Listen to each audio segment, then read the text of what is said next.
Alright, and we should be around. Hello, assuming that anyone is out there.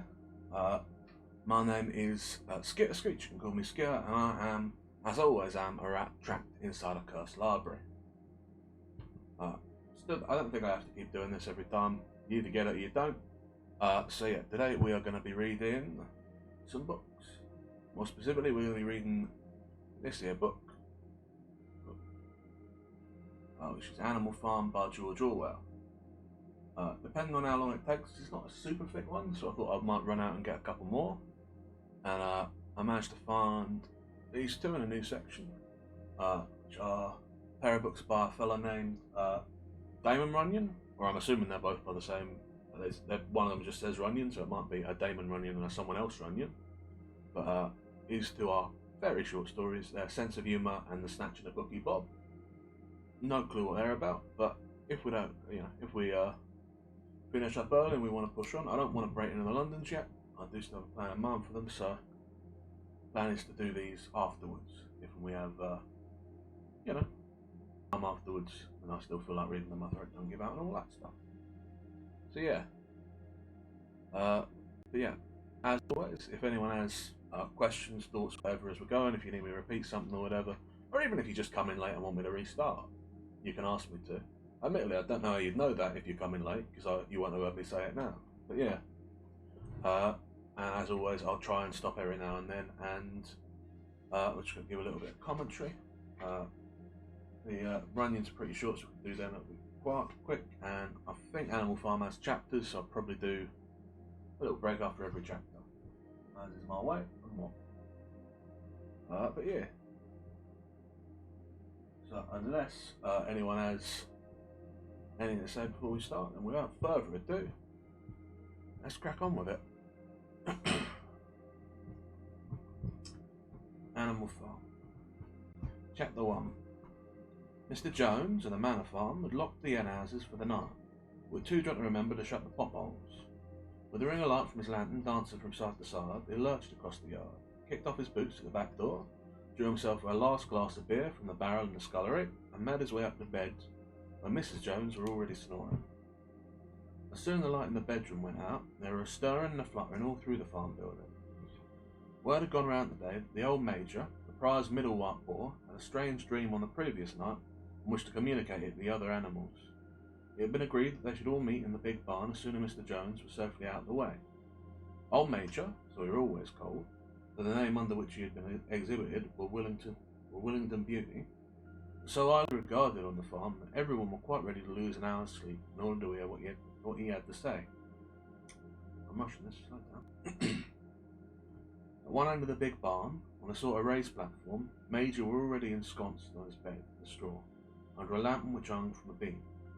He was 12 years old and had lately grown rather stout, but he was still a majestic-looking pig, with a wise and benevolent appearance in spite of the fact that his tushes had never been cut. Before long, the other animals began to arrive and make themselves comfortable after their different fashions. First came the 3 dogs, Bluebell, Jessie and Pincher, and then the pigs, who settled down in the straw immediately in front of the platform. The hens perched themselves on the windowsills, the pigeons, fluttered at the rafters, the sheep and cows lay down behind the pigs and began to chew the cud. The 2 cart horses, Boxer and Clover, coming together, walking very slowly and setting down their vast airy hooves with great care lest there should be some small animal concealed in the straw. Clover were a stout, motherly mare, approaching middle life, but ne'er quite got her figure back after her 4th foal. Boxer were an enormous beast, nearly 18 hands high, and as strong as any 2 ordinary horses put together. A white stripe down his nose gave him a somewhat stupid appearance, and in fact he were not of first-rate intelligence, but he were universally respected for his steadiness of character and tremendous powers of work. After the horses came Muriel the white goat and Benjamin the donkey. Benjamin was the oldest animal on the farm and the worst tempered. He seldom talked, and when he did, it was usually to make some cynical remark. For instance, he would say that God had given him a tail to keep the flies off, but he would sooner have no tail than no flies. Alone among the animals on the farm, he never laughed. If asked why, he would say that he saw nothing to laugh at. Nevertheless, without openly admitting it, he was devoted to Boxer. The 2 of them usually spent their Sundays together in the small paddock beyond the orchard, grazing side by side and now speaking. Two horses had just laid down when a brood of ducklings, which had lost their mother, filed into the barn, cheeping feebly and wandering from side to side to find some place where they would not be trodden on. Clover made a sort of wall round them with her great long forelegs, and the ducklings nestled down inside it, and promptly fell asleep. At the last moment, Molly, the foolish, pretty white mare who drew Mr. Jones' trap, came mincing daintily in, chewing at a lump of sugar. She took her place near the front and began flirting her white mane, hoping to draw attention to the red ribbon that was playing with. Last of all come the cat, who looked around as usual for the warmest place, and finally squeezed herself in between Boxer and Clover. As she purred contentedly throughout Major's speech, without listening to a word of what he was saying. All the animals were now present, except Moses, the tame raven who slept on a perch behind the back door. When Major saw that they had all made themselves comfortable and were waiting attentively, he cleared his throat and began.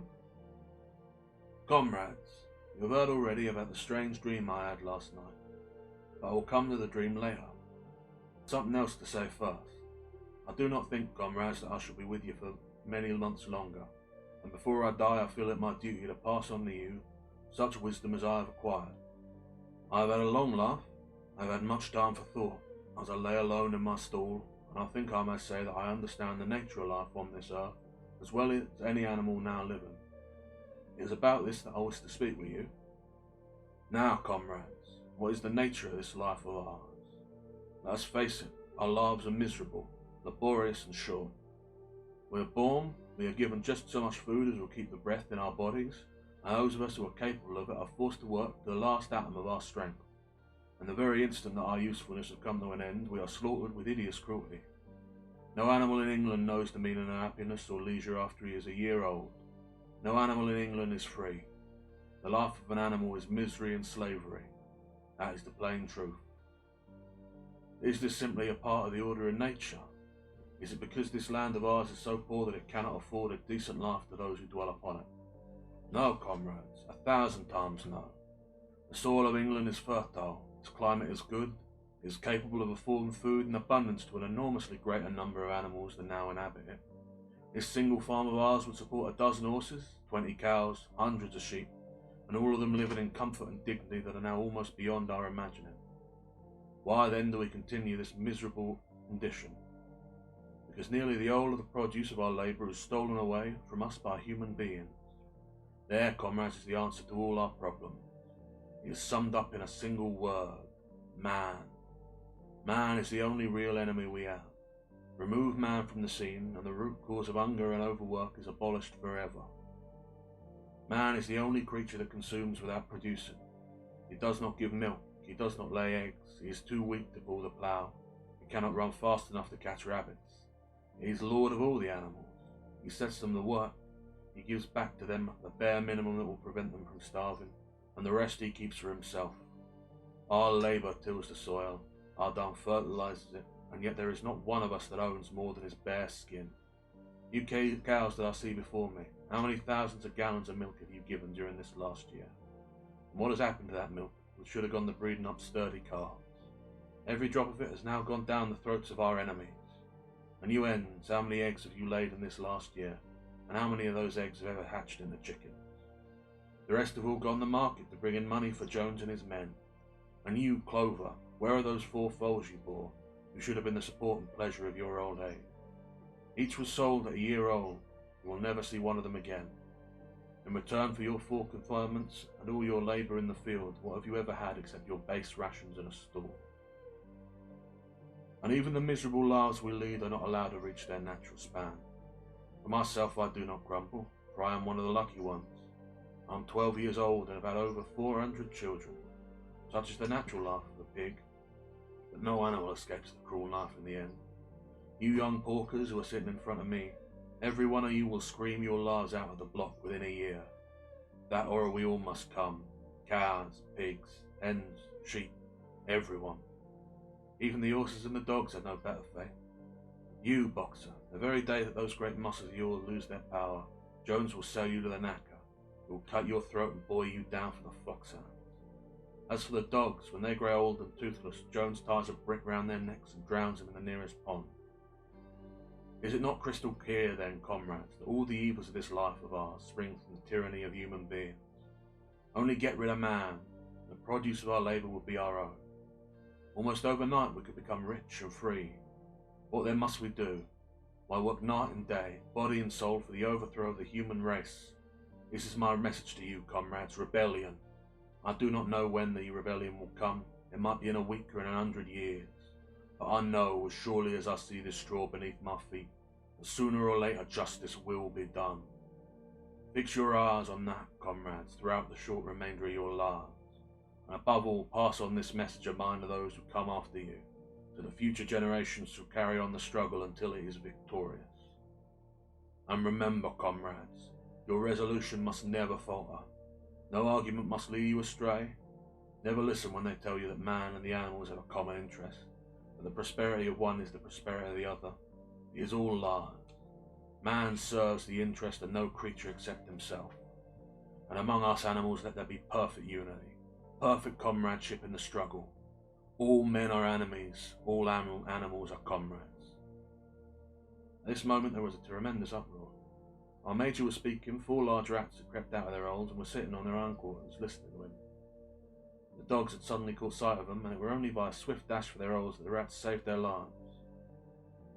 Major raised his trotter. Silence.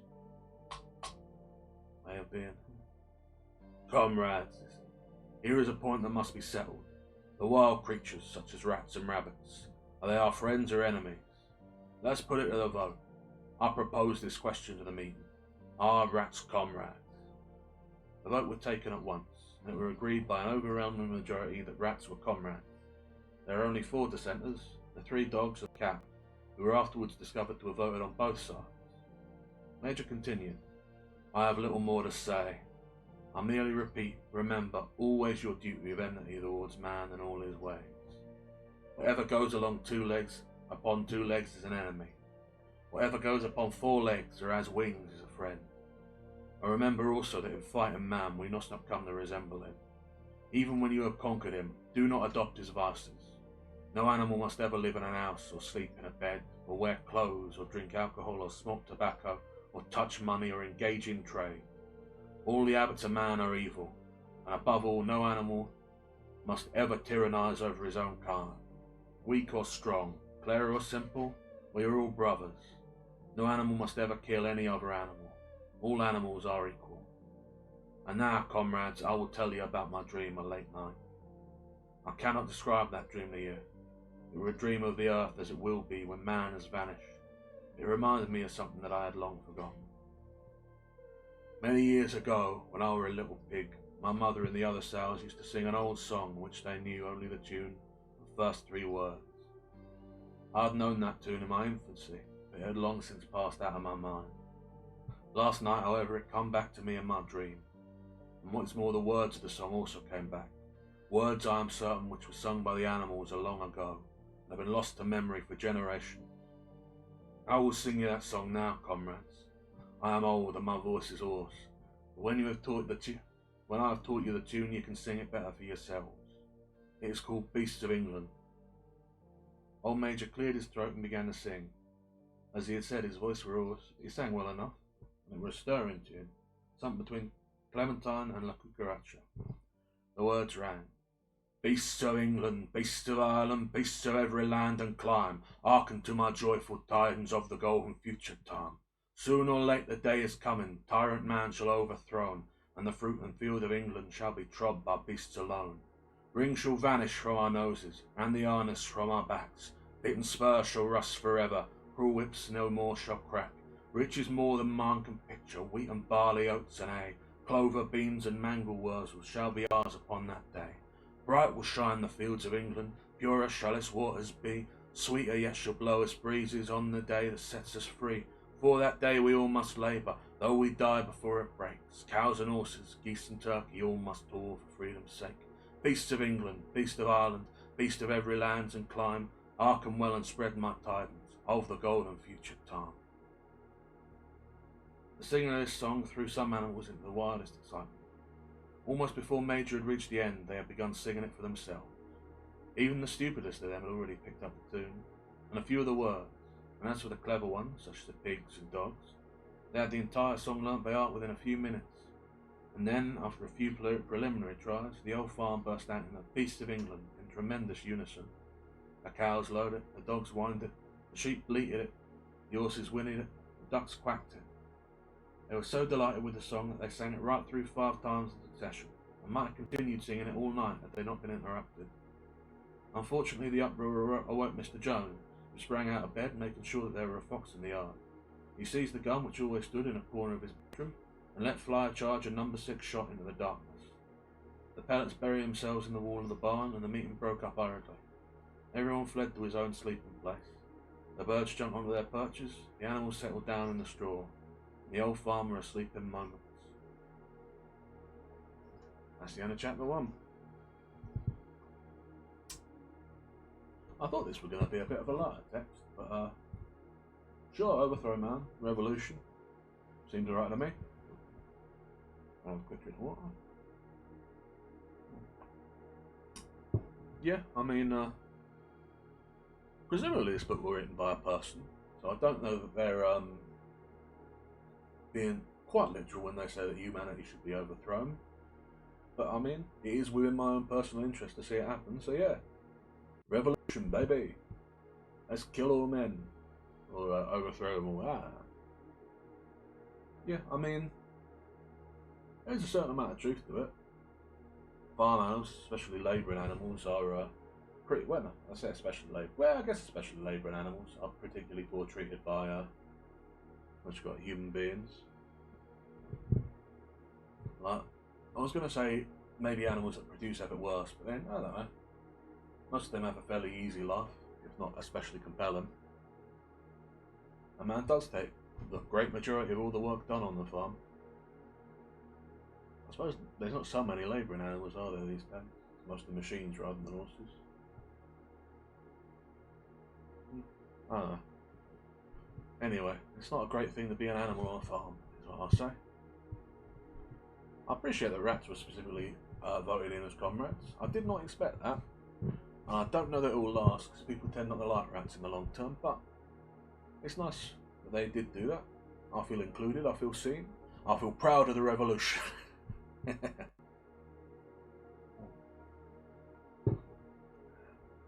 Don't think I'm in England though, so I can't exactly be joining in. Fairly certain I'm somewhere under continental Europe. Couldn't be sure though, so. But yeah. Don't think there's much more to say about it really. I mean, obviously Major's being built up as a pretty significant figure, or the old Major I should say, being built up as a pretty significant figure. Yeah. Try anything else. I guess Boxer is probably the other standout character in my mind. Oh, and Benjamin the donkey. Were there other named characters? The 3 dogs was named, as was Clover the mare. And the white goat, I think. Was that Muriel? I don't stick in my mind too much yet, so we'll see how we get on. Yeah. Without further ado, chapter 2. 3 nights later, old Major died peacefully in his sleep. His body were buried at the foot of the orchard. It's early in March. During the next 3 months, there were much secret activity. Major's speech had given the more intelligent animals on the farm a completely new outlook on life. They did not know when the rebellion predicted by Major would take place. He had no reason for thinking that it would be within their own lifetime. They saw clearly that it was their duty to prepare for it.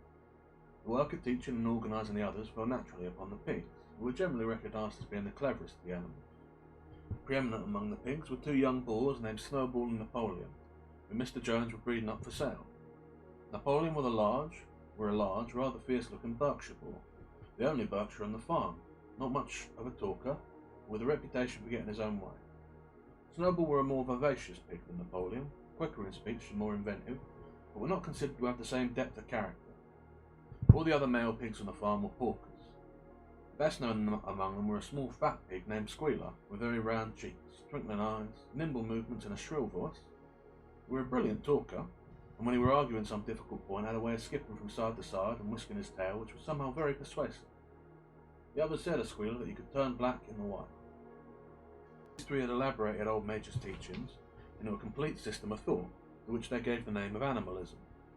Several nights a week, after Mr. Jones was asleep, they held secret meetings in the barn and expounded the principles of animalism to the others. At the beginning they met with much stupidity and apathy. Some of the animals talked of the duty of loyalty to Mr. Jones, whom they referred to as Master, or made elementary remarks such as, "Mr. Jones, feed us. If he were gone, we should starve to death."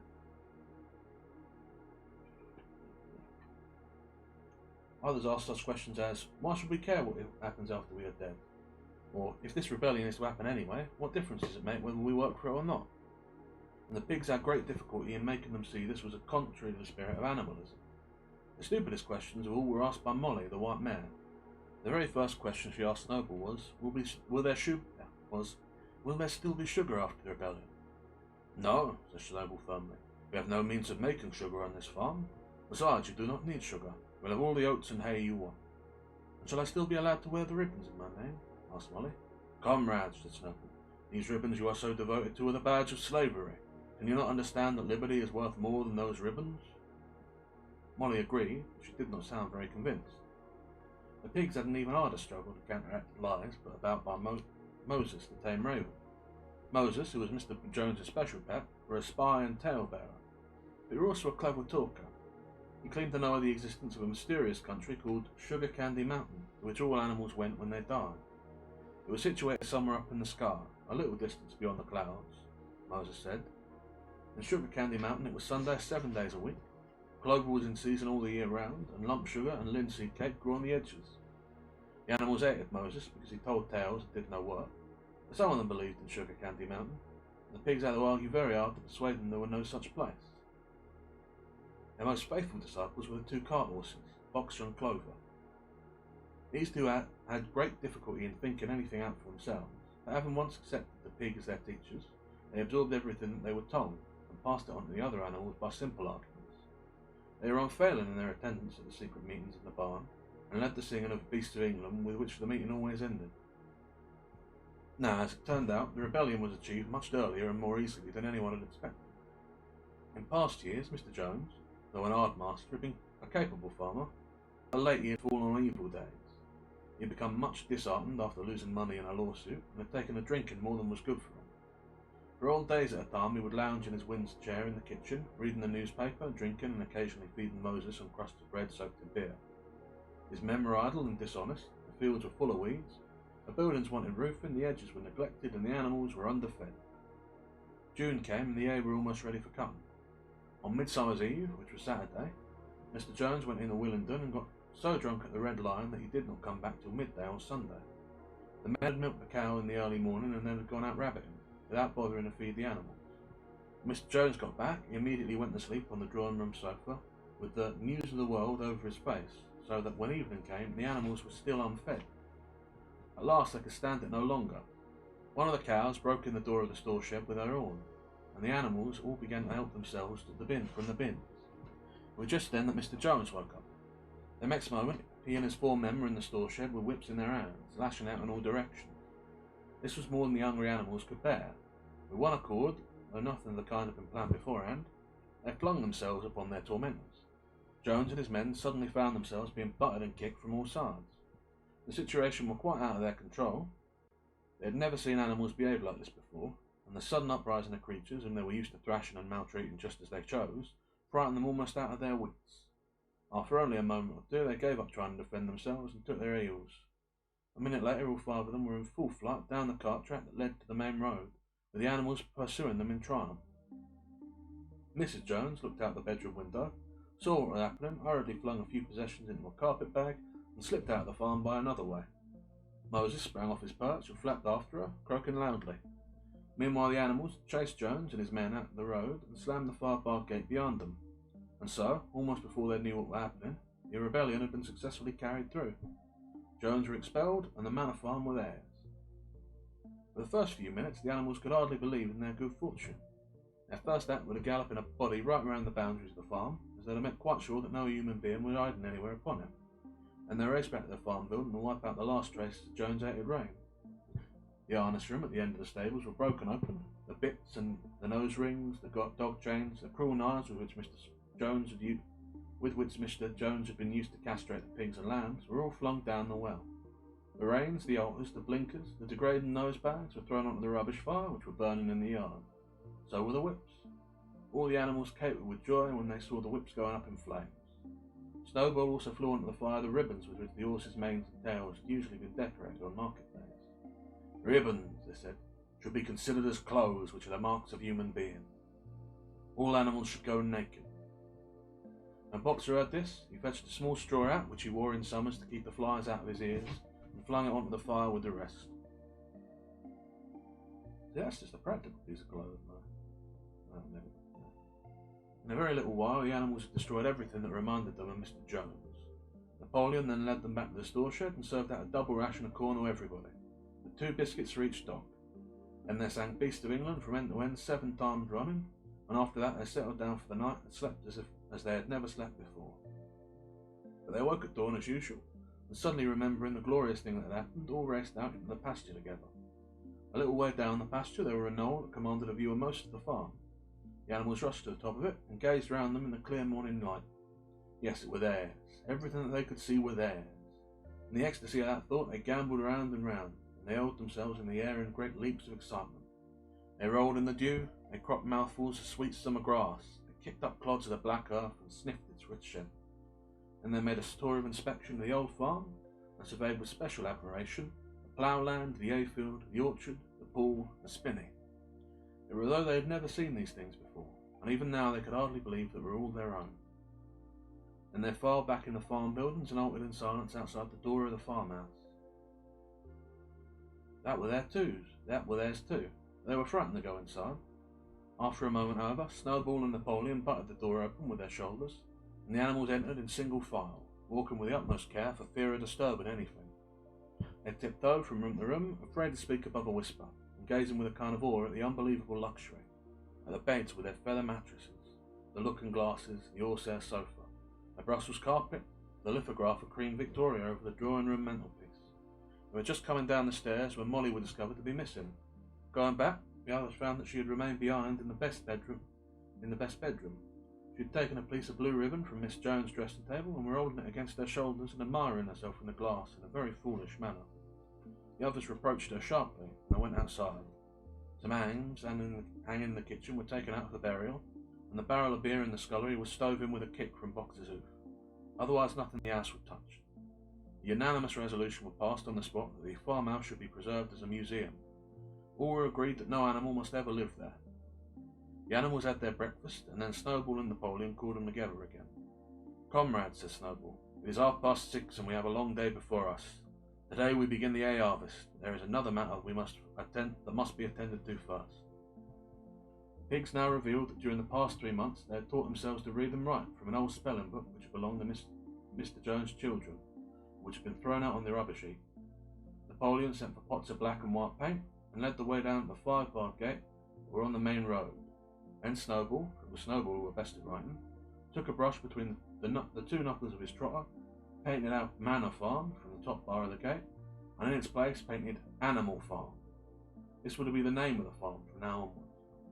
After this they went back to the farm building where Snowball and Napoleon sent for a ladder, which they caused to be set against the end wall of the big barn. They explained that by their studies of the past 3 months, the pigs had succeeded in reducing the principles of animalism to 7 commandments. These 7 commandments would now be inscribed on the wall. They will form an unalterable law by which all the animals on Animal Farm must live forever. With some difficulty, for it is not easy for a pig to balance himself on a ladder, Snowball climbed up and set to work, with Squealer a few rungs below him holding a paint pot. The commandments were written on the tattered wall in great white letters that could be read 30 yards away. They ran thus: the 7 commandments. Whatever goes upon 2 legs is an enemy. Whatever goes upon 4 legs or has wings is a friend. No animal shall wear clothes.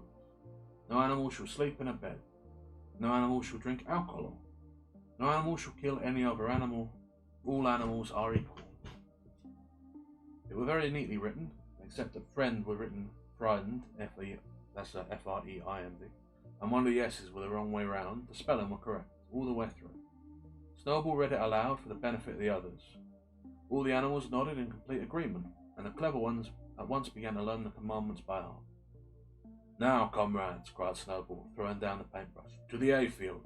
Let us make it a point of honour to get the harvest more quickly than Jones and his men could do." At this moment, the 3 cows, who had seemed uneasy for some time past, set up a loud lowing, They had not been milked for 24 hours, and their udders were almost bursting. After a little thought, the pigs sent for buckets and milked the cows fairly successfully, their trotters being well adapted to this task. Soon there were 5 buckets of frothing, creamy milk, at which many of the animals looked with considerable interest. "What is going to happen to all the milk?" said someone. "Jones used to sometimes mix some of it into our mash," said one of the ends. "Never mind the milk, comrades," cried Napoleon, placing himself in front of the bucket. "That will be attended to. The harvest is more important. Comrade Snowball will lead the way. I shall follow in a few minutes. Forward, comrades, the hay is waiting." The animals trooped down the hayfield and began to harvest, and when they came back in the evening it was noticed that the milk had disappeared. And that's the end of chapter 3. So now we have a few more notable characters. In the pigs, we got Snowball, we got Napoleon, and we got Squealer, which is a very unpleasant name for an animal to have. Or for anyone to have, I suppose.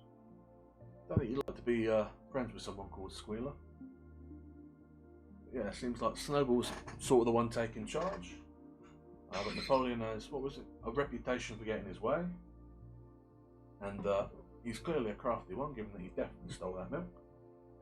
Which fair play to him. I'd have done the same thing if I had gotten away with it. But yeah, what else? We got the the cart horse? Which is the one with the ribbons. It's clearly sort of not happy with what's happening, and seems unhappy. The plough horse is of course working hard, being faithful. Yeah, and of course the revolution happened, which I do not think is a good sign. Is that with chapter 2, and we are maybe a sixth of the way through this book, which implies that the stuff that happens after the revolution is what's going to be important. From what I know of history, I don't think a lot of good things generally happen after revolutions. So,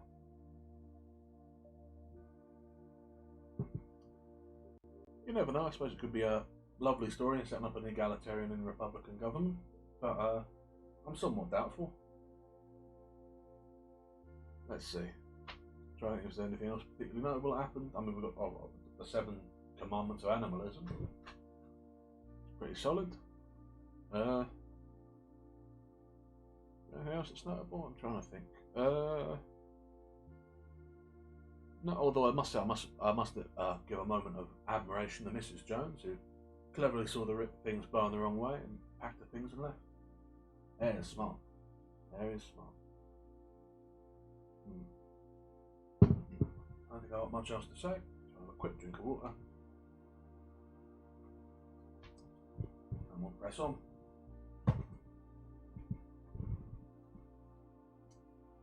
Chapter 3. How they toiled and sweated to get the hay in. Their efforts were rewarded, for the harvest were an even bigger success than they had hoped.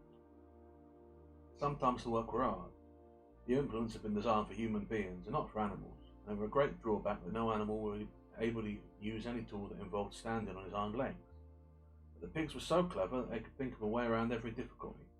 As for the horses, they know every inch of the field, and they understood the business of mowing and raking far better than Jones and his men had ever done. The pigs did not actually work, but directed and supervised the others. With their superior knowledge, it was natural that they should assume the leadership. Boxer and Clover would harness themselves to the cutters or the horse rake. No bits of reins were needed in these days, of course, and tramped steadily round and round the field, with a pig walking behind and calling out, "Gee up, comrade," or "Well back, comrade," the cause might be. And every animal, down to the humblest, worked at turning the hay and gathering it. Even the ducks and hens toiled to and fro all the day in the sun, carrying tiny wisps of hay in their beaks. In the end, they finished the harvest in 2 days, less time than it had usually taken Jones and his men. Moreover, it was the biggest harvest that the farm had ever seen. There were no wastage whatever. The hens and ducks, with their sharp eyes, had gathered all up the very last stalk. Not an animal on the farm had stolen so much as a mouthful. All through that summer, the work of the farm went like clockwork. The animals were happy, as they had never conceived it possible to be. Every mouthful of food with the acute positive pleasure, now that it was truly their own food, produced by themselves and for themselves, not doled out to them by a grudging master. With the worthless parasitical human beings gone, there were more for everyone to eat. They were more leisure too, and experienced though the animals were, they met with many difficulties. For instance, later in the year when they harvested the corn, they had to tread it out the ancient style and blow away the chaff with their breath, since the farm possessed no threshing machine. But the pigs, with their cleverness, and Boxer with his tremendous muscles, always pulled them through. Boxer was the admiration of everybody. He had been an hard worker even in Jones's time, but now he seemed more like 3 horses than 1 horse. There were days when the entire work of the farm seemed to rest upon his mighty shoulders. From morning and night he was pushing and pulling, always at the spot where the work was hardest. He had made arrangements with one of the cockerels to call him in the morning half an hour earlier than everyone else, and would put in some volunteer labour at whatever seemed to be most needed before the regular day's work began. His answer to every problem, every setback was, "I will work harder," which he had adopted as his personal motto. Everyone worked according to his capacity. The hens and ducks, for instance, saved 5 bushels of corn at the harvest by gathering up the stray grains. Nobody stole, nobody grumbled over his rations. The quarrelling and biting and jealousy which had been normal features of life in the old days had almost disappeared. Nobody shut, or almost nobody. Molly, it were true, were not good at getting up in the morning, and had a way of leaving work early on the grounds that there were a stone in her roof, and the behaviour of the cat was somewhat peculiar.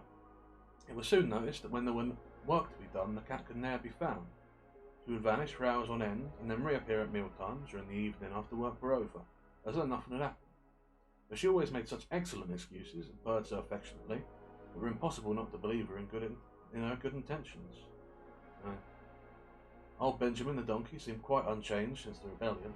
He did his work in the same slow, obstinate way as he'd done it in Jones's time, never shirking and never volunteering for extra work either. About the rebellion and its results he would express no opinion. When asked whether he were not happier now that Jones were gone, he would say only, "Donkeys live a long time. None of you has ever seen a dead donkey." And the others had to be content with his cryptic answer. On Sundays there were no work. Breakfast were an hour later than usual, and after breakfast there was a ceremony which were observed every week without fail. First came the hoisting of the flag. Snowball had found in the harness room an old green tablecloth for Mr. Jones, and had painted on it a hoof and a horn in white. This would run up the flagstaff in the farmhouse garden every Sunday morning. The flag were green, so I could explain, to represent the green fields of England, while the hoof and horn signified the future republic of the animals, which would arise when the human race had been finally overthrown. After the hoisting of the flag, all the animals trooped into the big barn, the General Assembly, which were known as the meeting. Here the work of the coming week were planned out, and resolutions were put forward and debated. It was all the pigs who put forward the resolutions. The other animals understood how to vote, but could never think of any resolutions of their own. Snowball and Napoleon were by far the most active in the debates. But it was noticed that these two were never in agreement. Whatever suggestion either of them made, the other could be counted upon to oppose it. Even when it was resolved, a thing no one would object to in itself, to set aside the small paddock behind the orchard as an home of rest for the animals who were past work, there was a stormy debate over the correct retiring age for each class of animal. The meeting always ended with the singing of Beasts of England, and the afternoon were given up to recreation. The pigs had set aside the harness room as an headquarters for themselves. Here, in the evenings, they studied blacksmithing, carpentry, and other necessary arts from books which they had brought out of the farmhouse. Snowball also busied himself with organising the other animals in what he called animal committees. He was indefatigable at this. He formed the Egg Production Committee for the hens, the Clean Tails League for the cows, the Wild Comrades Re-Education Committee, the object of this was to tame the rats and rabbits, the Whiter Wool Movement for the sheep, and various others besides instituting classes in reading and writing. On the whole, these projects were a failure. The attempt to tame the wild creatures, for instance, broke down almost immediately. They continued to behave very much as before, and when treated with generosity, simply took advantage of it. The cat joined the Re-Education Committee and was very active in it for some days. She was seen one day sitting on a roof and talking to some sparrows, who were all just out of her reach. She would tell them that all animals were now comrades, and that any sparrow who chose could come and perch on her paw, but the sparrows kept their distance. Smart for sparrows. The reading and writing classes, however, were a great success. By the autumn, almost every animal on the farm were literate to some degree. As for the pigs, they could already read and write perfectly. The dogs learned to read fairly well, but were not interested in reading anything except the 7 Commandments. Muriel, the goat, could read somewhat better than the dogs, and sometimes used to read to the others on evenings from scraps of newspaper which she found on the rubbish heap. Benjamin could read as well as any pig, but never exercised his faculty. So far as he knew, he said, there was nothing worth reading. Clover learnt the whole alphabet, but could not put words together. Boxer could not get beyond the letter D. He He would trace out A, B, C, D in the dust with his great hoof, and then would stand staring at the letters with his ears back, sometimes shaking his forelock, trying with all his might to remember what came next, and never succeeding. On several occasions, indeed, he did learn E, F, G, and H, but by the time he knew them, he always discovered that he had forgotten A, B, C, and D. Finally, he decided to be content with the first 4 letters, and used to write them out once or twice every day to refresh his memory. Molly refused to learn any but the 5 letters which spelt her own name. She would form these very neatly out of pieces of twig, and would then decorate them with a flower or 2 and walk around admiring them. None of the other animals in the farm could get further than the letter A. It was also found that the stupider animals, such as the sheep, hens, and ducks, were unable to learn the 7 commandments by heart. After much thought, Snowball declared that the 7 commandments could in effect be reduced to a single maxim, namely, 4 legs good, 2 legs bad. This, he said, contained the essential principle of animals. Whoever had thoroughly grasped it would be safe from human influences. The birds at first objected, and it seemed to them that they also had 2 legs, but Snowball proved to them that this was not so. A bird's wings, comrades, is an organ of propulsion and not of manipulation, which should therefore be regarded as a leg. The distinguishing mark of the man is the hand, the instrument with which he does all his mischief. The birds did not understand Snowball's long words, and they accepted his explanation, and all the humbler animals set to work to learn the new maxim by heart: 4 legs good, 2 legs bad, inscribed on the end wall of the barn above the 7 commandments and in bigger letters. When they had once got it by heart, the sheep developed a great liking for the maxim, and often as they lay in the field they would all start bleating, 4 legs good, 2 legs bad, 4 legs good, 2 legs bad, and keep it up for hours on end, never growing tired of it. Napoleon took no interest in Snowball's committees. He said that the education of the young were more important than anything that could be done for those who were already grown up. It happened that Jessie and Bluebell had just both whelped soon after the egg harvest, giving birth between them to 9 sturdy puppies. As soon as they were weaned, Napoleon took them away from their mothers, saying that he would make himself responsible for their education. He took them up into a loft, which could only be reached by a ladder from the harness room, and there kept them in such seclusion that the rest of the farm soon forgot their existence. The mystery of where the milk went to was soon cleared up. We mixed every day into the pig's mash. The early apples were now ripening, and the grass of the orchard was littered with windfalls. The animals had assumed, as a matter of course, that these would be shared out equally. One day, however, the order went forth that all the windfalls would be collected and brought to the harness room for the use of the pigs. At this, some of the other animals murmured that they were no use. All the pigs were in full agreement on this point, even Snowball and Napoleon. Squealer was sent to make the necessary explanations to the others. "Comrades," he cried, "you do not imagine, I hope, that we pigs are doing this in the spirit of selfishness and privilege. Many of us actually dislike milk and apples. I dislike them myself. Our sole object in taking these things is to preserve our health. Milk and apples, this has been proved by science, comrades, contain substances absolutely necessary to the well-being of a pig. We pigs are brain workers. The whole management and organisation of this farm depend on us. Day and night we are watching over your welfare. It's for your sake that we drink that milk and eat those apples. Do you know what would happen if we pigs failed in our duty? Jones would come back. Yes, Jones would come back." "Surely, comrades," cried Squealer, almost pleadingly, slipping from side to side and whisking his tail. "Surely there is no one among you who wants to see Jones come back." And if there were one thing that the animals were completely certain of, it was they did not want Jones they did not want Jones back. When I put to them in this light, they had no more to say. The importance of keeping the pigs in good health were all too obvious. So we agreed without further argument that the milk and the windfall apples, and also the main crop of apples when they ripen, should be reserved for the pigs alone. That's the end of chapter 3. And already we see the cracks begin to form. Now it occurs to me that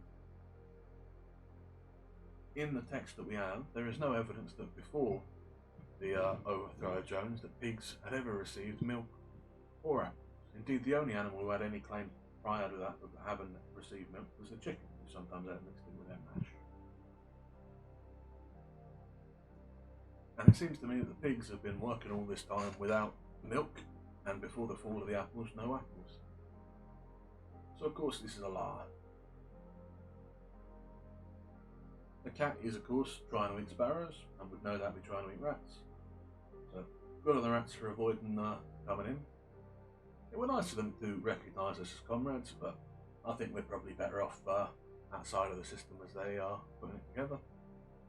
No good place for a rat in a civilised society, so they say. I'm not going to argue with them. I steal things when I get a chance. Oh, I wish there were things to steal there. I guess I steal the books technically, but I mean, technically, I guess not, because Lamp owns them and he's telling me to get them, so. I haven't stolen anything in ages. I wonder if the beasts have things. No, that's a bad idea. Anyway, getting distracted. What else? I think the, delineation of the intelligence between the animals is very telling here.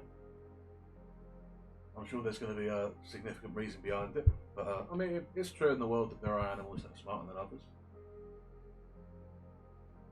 I don't know how smart pigs is, but you know, I know that dogs is reasonably smart, as is cats. Birds is generally not so smart, so the chickens not being that smart is unreasonable. Though the exception being ravens, which there was a raven in the story, and he were, I think, promoting some sort of religion. So, yeah. Trying to think what else is of note. That reduced maxim, 4 legs good, 2 legs bad, is definitely going to come back and bite people. As are those dogs who Napoleon the secret away. They're definitely going to come back and literally bite people.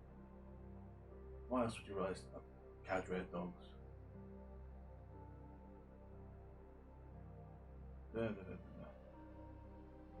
What else? It's notable that the pigs seem to be able to get over any sort of issue with tool usage. It does sort of make the the statement about hands being the way man does all his wicked deeds seem a little bit ominous, because the pigs is already starting to figure things out and work around them, and have hands enough to be painting things, climbing ladders.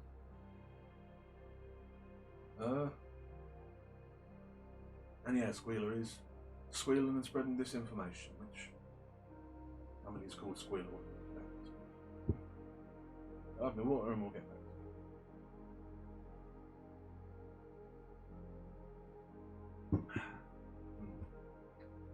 Water today is slightly thick. Not the worst I've had. Strange. Chapter 4. By the late summer, the news of what had happened on Animal Farm had spread across half the country. Every day, Snowball and Napoleon sent out flights of pigeons, whose instructions were to mingle with the animals on neighbouring farms, tell them the story of the rebellion, and teach them the tune The Beast of England. The pigeons couldn't remember. Most of this time, Mr. Jones had spent sitting in the tap room of the Red Lion of Willingdon, explaining to anyone who would listen the monstrous injustice he had suffered in being turned out of his property by a pack of good-for-nothing animals. The other farmers sympathised in principle, but they did not at first give him much help. At heart, each of them was secretly wondering whether he could not somehow turn Jones' misfortune into his own advantage. They were lucky that the owners of the 2 farms which adjoined Animal Farm were on permanently bad terms. One of them, which were named Foxwood, were a large, neglected, old-fashioned farm, much overgrown by woodlands, with all its pastures worn out and its hedges in a disgraceful condition. Its owner, Mr. Pilkington, was an easy-going gentleman farmer who spent most of the time in fishing or hunting according to the season. The other farm, which was called Pinchfield, was smaller and better kept. Its owner, Mr. Frederick, a tough, shrewd man, perpetually involved in lawsuits and with a name for driving hard bargains.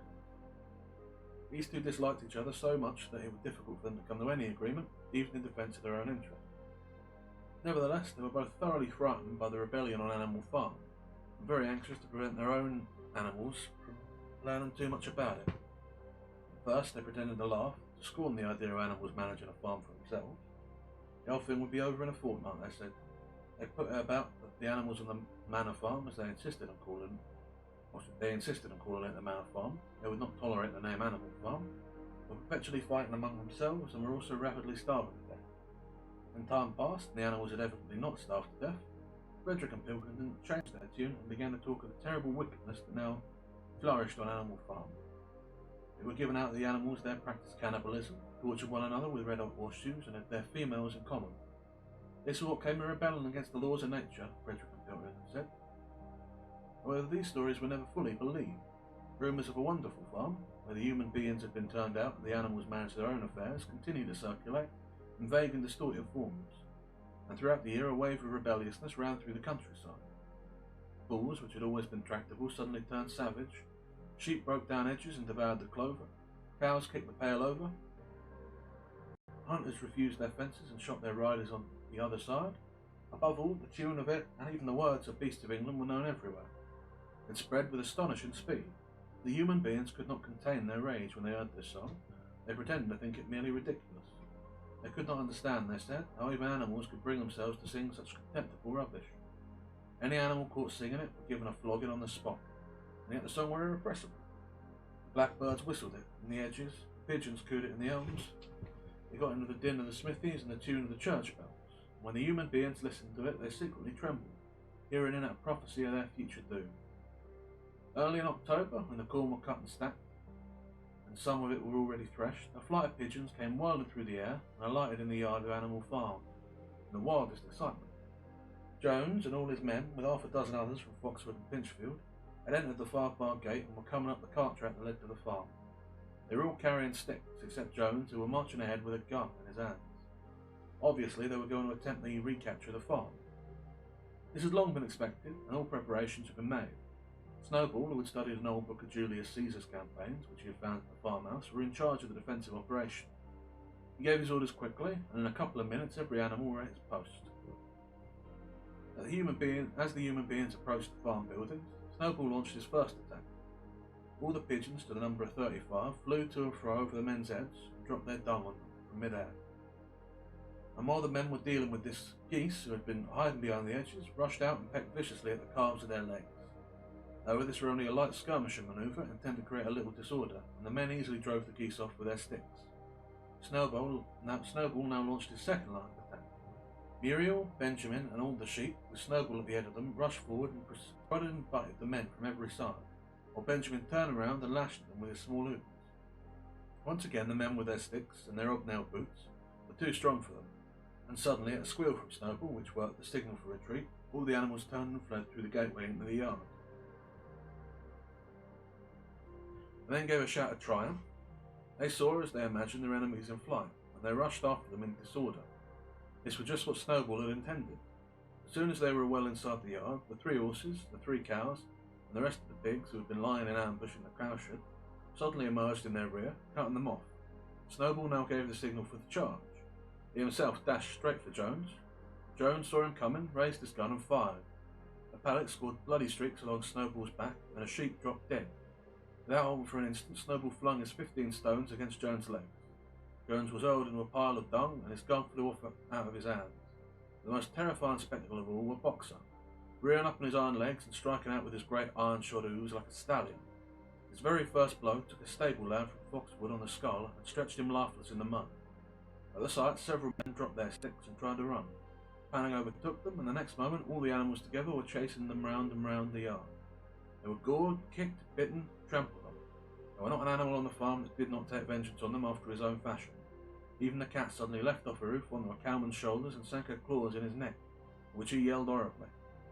At a moment when the opening were clear, the men were glad enough to rush out of the yard and make a bolt for the main road.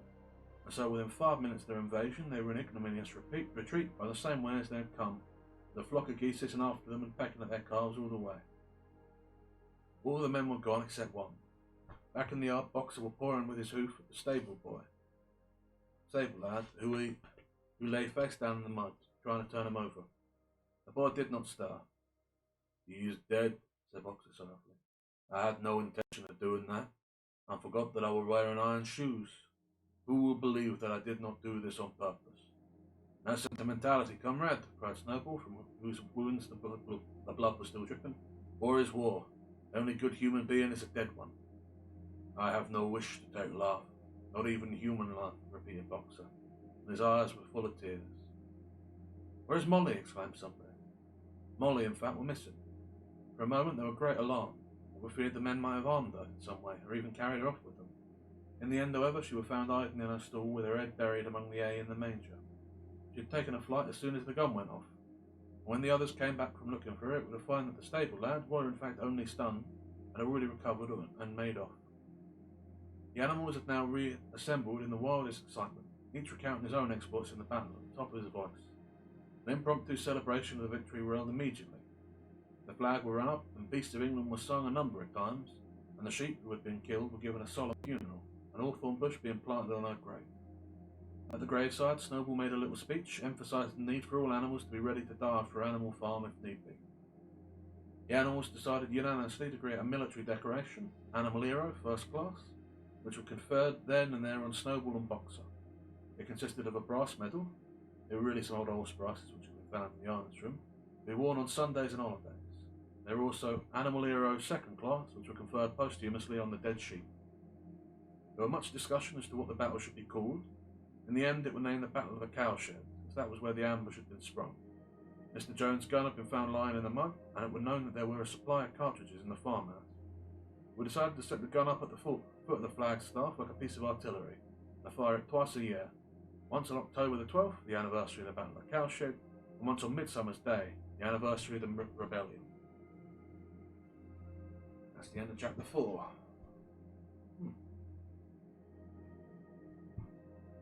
Well, let's see. So we see some clever tactics there by Snowball, harkening back to the Art of War which we read so long ago. Make your enemy think, or rather feign weakness when you are strong, so that your enemy will act rashly. Trying to think what else we can draw from this really. Well, it means the rebellion stood the first test, so they stay in a while. And Boxer is a gentle soul, poor lad. Well, he didn't actually end up killing anyone, so I guess it's alright. Benjamin was surprisingly active in that actually. He played his part without complaint, which considering all he seems to do is complain was a bit odd, but I suppose when needs must. And Molly is once again sort of shown as not having much heart in the whole rebellion thing. Also, pigeons are playing an important role. A thing that pigeons in the real world never do. Despicable birds, hate them. All pizza that falls on the floor belongs to the rat, and any pigeon who thinks otherwise is very welcome to fight me.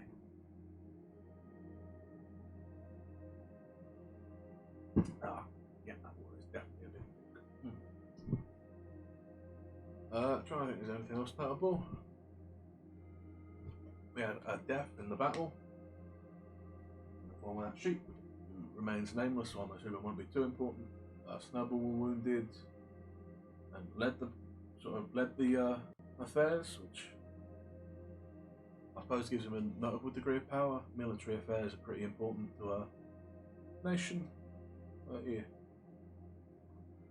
I think there's anything else too notable. I mean, I guess we established the other two farms, Foxburn and Pinchon.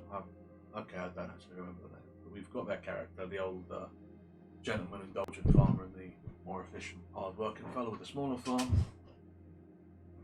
But yeah, apparently are so perturbed by the nature of Animal Farm that they are now working together despite hating each other. Anyway, let's press on. How we get on with this?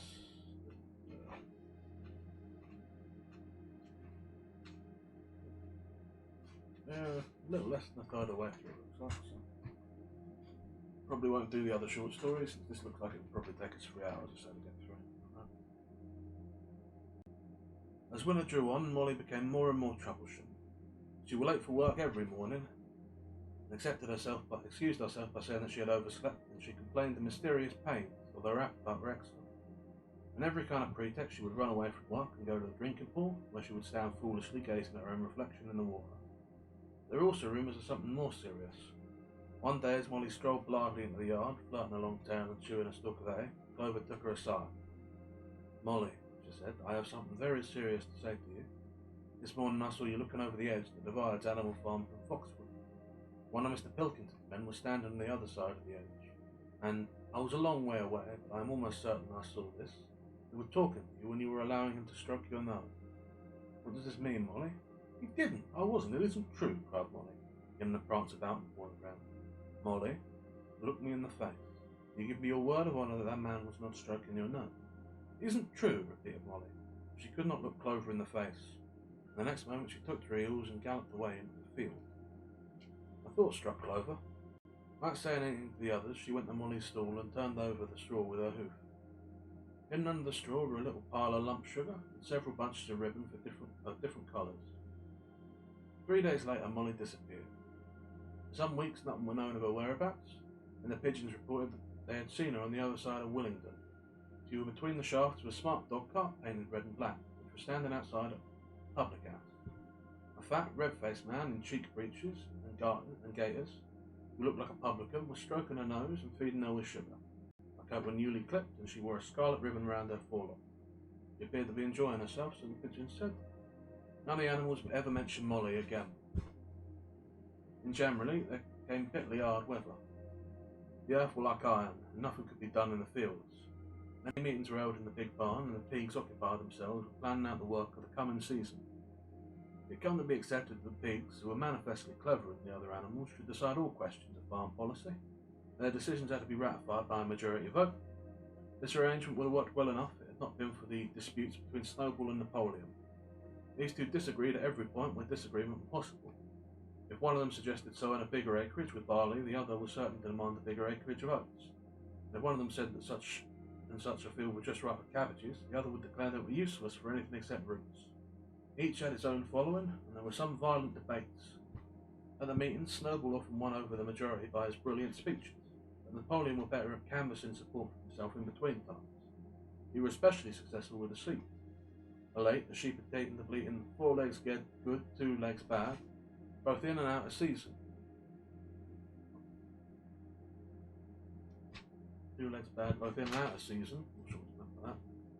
And they often interrupted the meeting with this. It was noticed that they were especially liable to break in the 4 legs good, 2 legs bad at crucial moments in Snowball's speeches. Snowball had made a close study of some back numbers of the farmer and stock breeder, which he had found in the farmhouse, and were full of plans for innovation and improvements. He talked learnedly about field drains, silage, and basic slag, and worked out a complicated scheme for all the animals to drop their dung directly into the fields at different spots every day, to save the labour of cartage. Napoleon produced no schemes of his own, but said quietly that Snowball's would come to nothing, and seemed to be biding his time. But of all their controversies, none was so bitter as the one that took place over the windmill. In the long pasture, not far from the farm building, there was a small knoll, which was the highest point on the farm. After surveying the ground, Snowball declared that this was just the place for a windmill, which could be made to operate a dynamo and supply the farm with electrical power. This would light the stalls and warm them in winter. It would also run a circular saw, a chaff cutter, a mangle slicer, and an electric milking machine.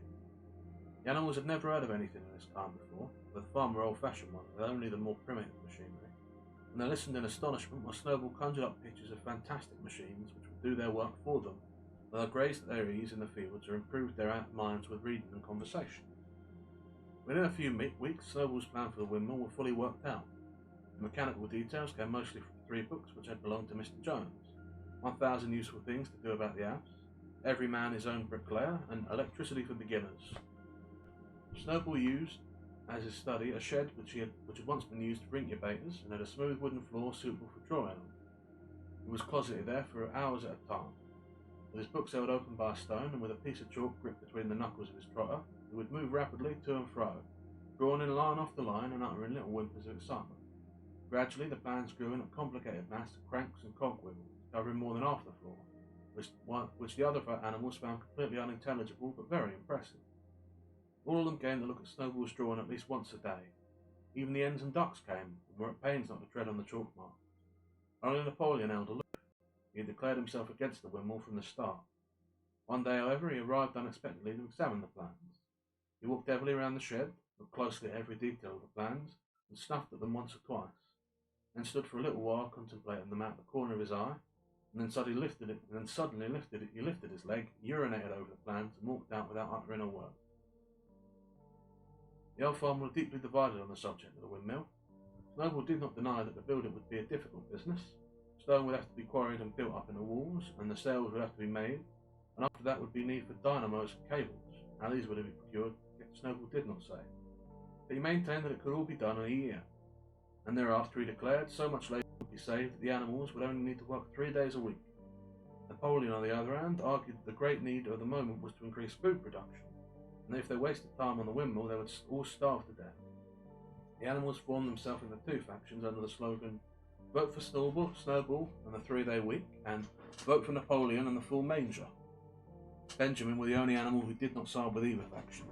He refused to believe either that food would become more plentiful or that windmill would save work. Windmill or no windmill, he said, life would go on as it always has gone on, that is, badly. Ooh, I hate how much I agree with Benjamin there. Apart from the disputes over the windmill, there was the question of the defence of the farm. It was fully realised that though the human beings had been defeated in the Battle of the Cowshed, they might make another and more determined attempt to recapture the farm and reinstate Mr. Jones. They had all the more reason for doing so because of the news of their defeat had spread across the countryside and made the animals on the neighbouring farms more restive than ever. As usual, Snowball and Napoleon were in disagreement. According to Napoleon, what the animals must do was procure firearms and train themselves in the use of them. According to Snowball, they must send out more and more pigeons and stir up rebellion among the animals on the other farms. The one argued that if they could not defend themselves, they were bound to be conquered. The other argued that if rebellions happened everywhere, they would have need to defend themselves. The animals listened first to Napoleon, then to Snowball, and could not make up their minds which were right. Indeed, they always found themselves in agreement with the one who was speaking at the moment. At last, the day came when Snowball's plans were completed. At the meeting on the following Sunday, the question of whether or not to begin work on the windmill were to be put to the vote. When the animals had assembled in the big barn, Snowball stood up and, though occasionally interrupted by bleating from the sheep, set forth his reasons for advocating the building of the windmill. Then Napoleon stood up to reply. He said very quietly that the windmill were nonsense and that he advised nobody would vote for it, and then promptly sat down again. He had spoken for barely 30 seconds and seemed almost indifferent to the effect he produced. At this, Snowball sprang to his feet and shouting down at the sheep, who had begun bleating again, broke into a passionate appeal in favour of the windmill. Until now, the animals had been about equally divided in their sympathies. In a moment, Snowball's eloquence had carried them away. In glowing sentences, he painted a picture of animal farms it might be when the sordid labour were listed from the animals' back. His imagination had now run far beyond the chaff cutters and turnip slicers. Electricity, he said, could operate threshing machines, ploughs, arrows and rollers, and reapers and binders, besides supplying every stall with its own electric light, hot and cold water, and an electric heater. By the time he had finished speaking, there were no doubts to which way the vote would go. Just at this moment, Napoleon stood up and, casting a peculiar sideways look at Snowball, uttered an high-pitched whimper of a kind no one had ever heard him utter before. At this, there were a terrible baying sound outside, and 9 enormous dogs, wearing brass-studded collars, came bounding into the barn. They dashed straight for Snowball, who only sprang from his place just in time to escape their snapping jaws. In a moment, he were out of the door, and they were after him. Too amazed and frightened to speak, all the animals crowded through the door to watch the chase. Snowball were racing across the long pasture that led to the road. He were running as only a pig can run, but the dogs were close on his heels. Suddenly he slipped, and it seemed certain they had him. Then he were up again, running faster than ever. Then the dogs were gaining on him again. One of them all but closed his jaws on Snowball's tail, but Snowball whisked it free just in time. Then he put on an extra spurt, and with a few inches to spare, slipped through an hole in the edge and was seen no more. Silent and terrified, the animals crept back into the barn. In a moment, the dogs came bounding back. At first, no one had been able to imagine where these creatures came from, but the problem was soon solved. They were the puppies whom Napoleon had taken away from their mothers and reared privately. Though not yet full grown, they were huge dogs, as fierce looking as wolves. They kept close to Napoleon. It was noticed that they wagged their tails to him in the same way as the other dogs had been used to do to Mr. Jones. Napoleon, with the dogs following him, now mounted on the raised portion of the floor where Major had previously stood to deliver his speech. He announced that from now on the Sunday morning meeting would come to an end. They were unnecessary, he said, and wasted time. In future, all questions relating to the working of the farm would be settled by a special committee of pigs presided over by himself. These would meet in private and afterwards communicate their decisions to the others. The animals would still assemble on Sunday mornings to salute the flag, sing Peace to England and receive their orders for the week. There would be no more debates. In spite of the shock that Snowball's expulsion had given them, the animals were dismayed by this announcement. Several of them would have protested if they could have found the right arguments. Even Boxer was vaguely troubled. He set his ears back, shook his forelock several times, and tried hard to marshal his thoughts. In the end, he could not think of anything to say. Some of the pigs themselves, however, were more articulate. 4 young porkers in the front row uttered shrill squeals of disapproval, and all 4 of them sprang to their feet and began speaking at once.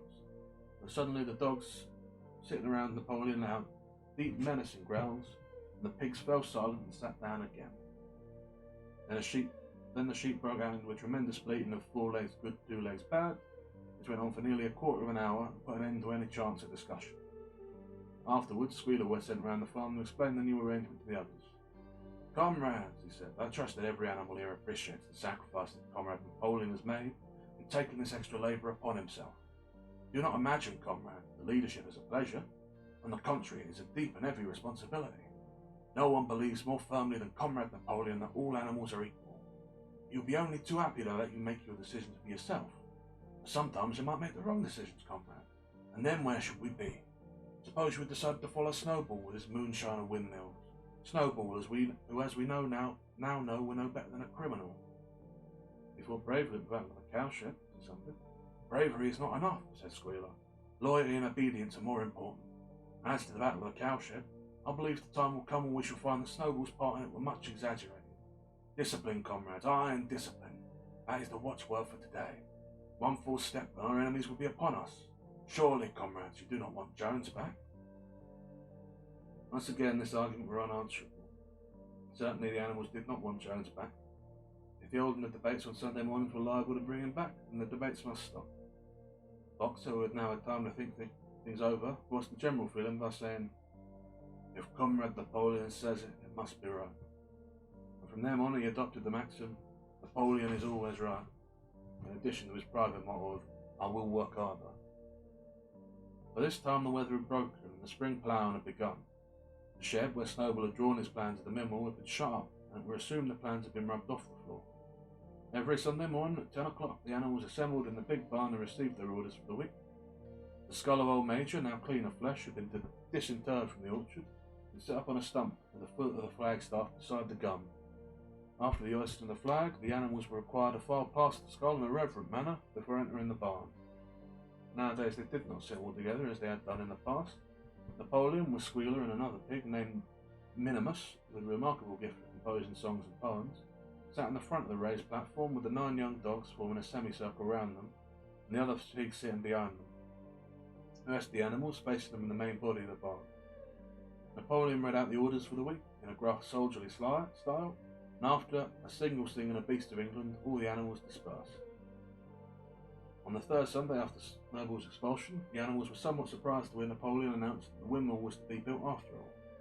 He did not give any reason for having changed his mind, but merely warned the animals that this extra task would mean very hard work. It might even be necessary to reduce their ration. The plans, however, had all been prepared down to the last detail. A special committee of pigs had been at work upon them for the past 3 weeks. The building of the windmill, with various other improvements, was expected to take 2 years.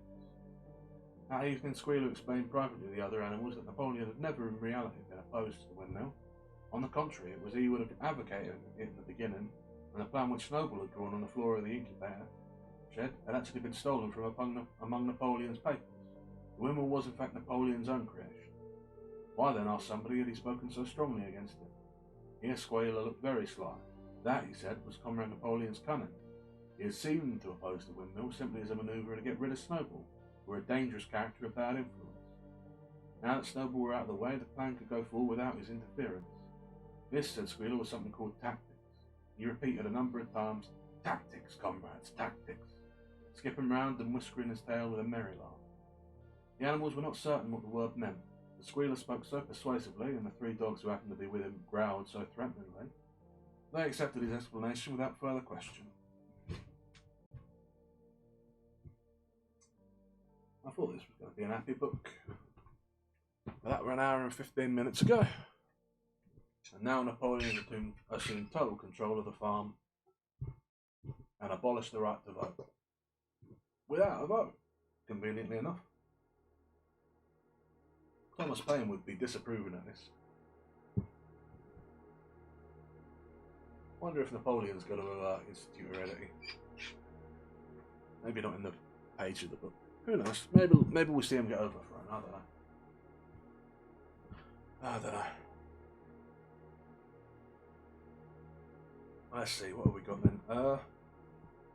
So Snowball's big plan for the windmill, which, given that it was stolen after his expulsion, seems to be a good one. Implies that Napoleon were a very clever pig indeed. Understanding of a windmill, understanding military tactics. persuasive speaker. Had a lot going for him. Napoleon, on the other hand, had cunning and viciousness, which I can respect cunning.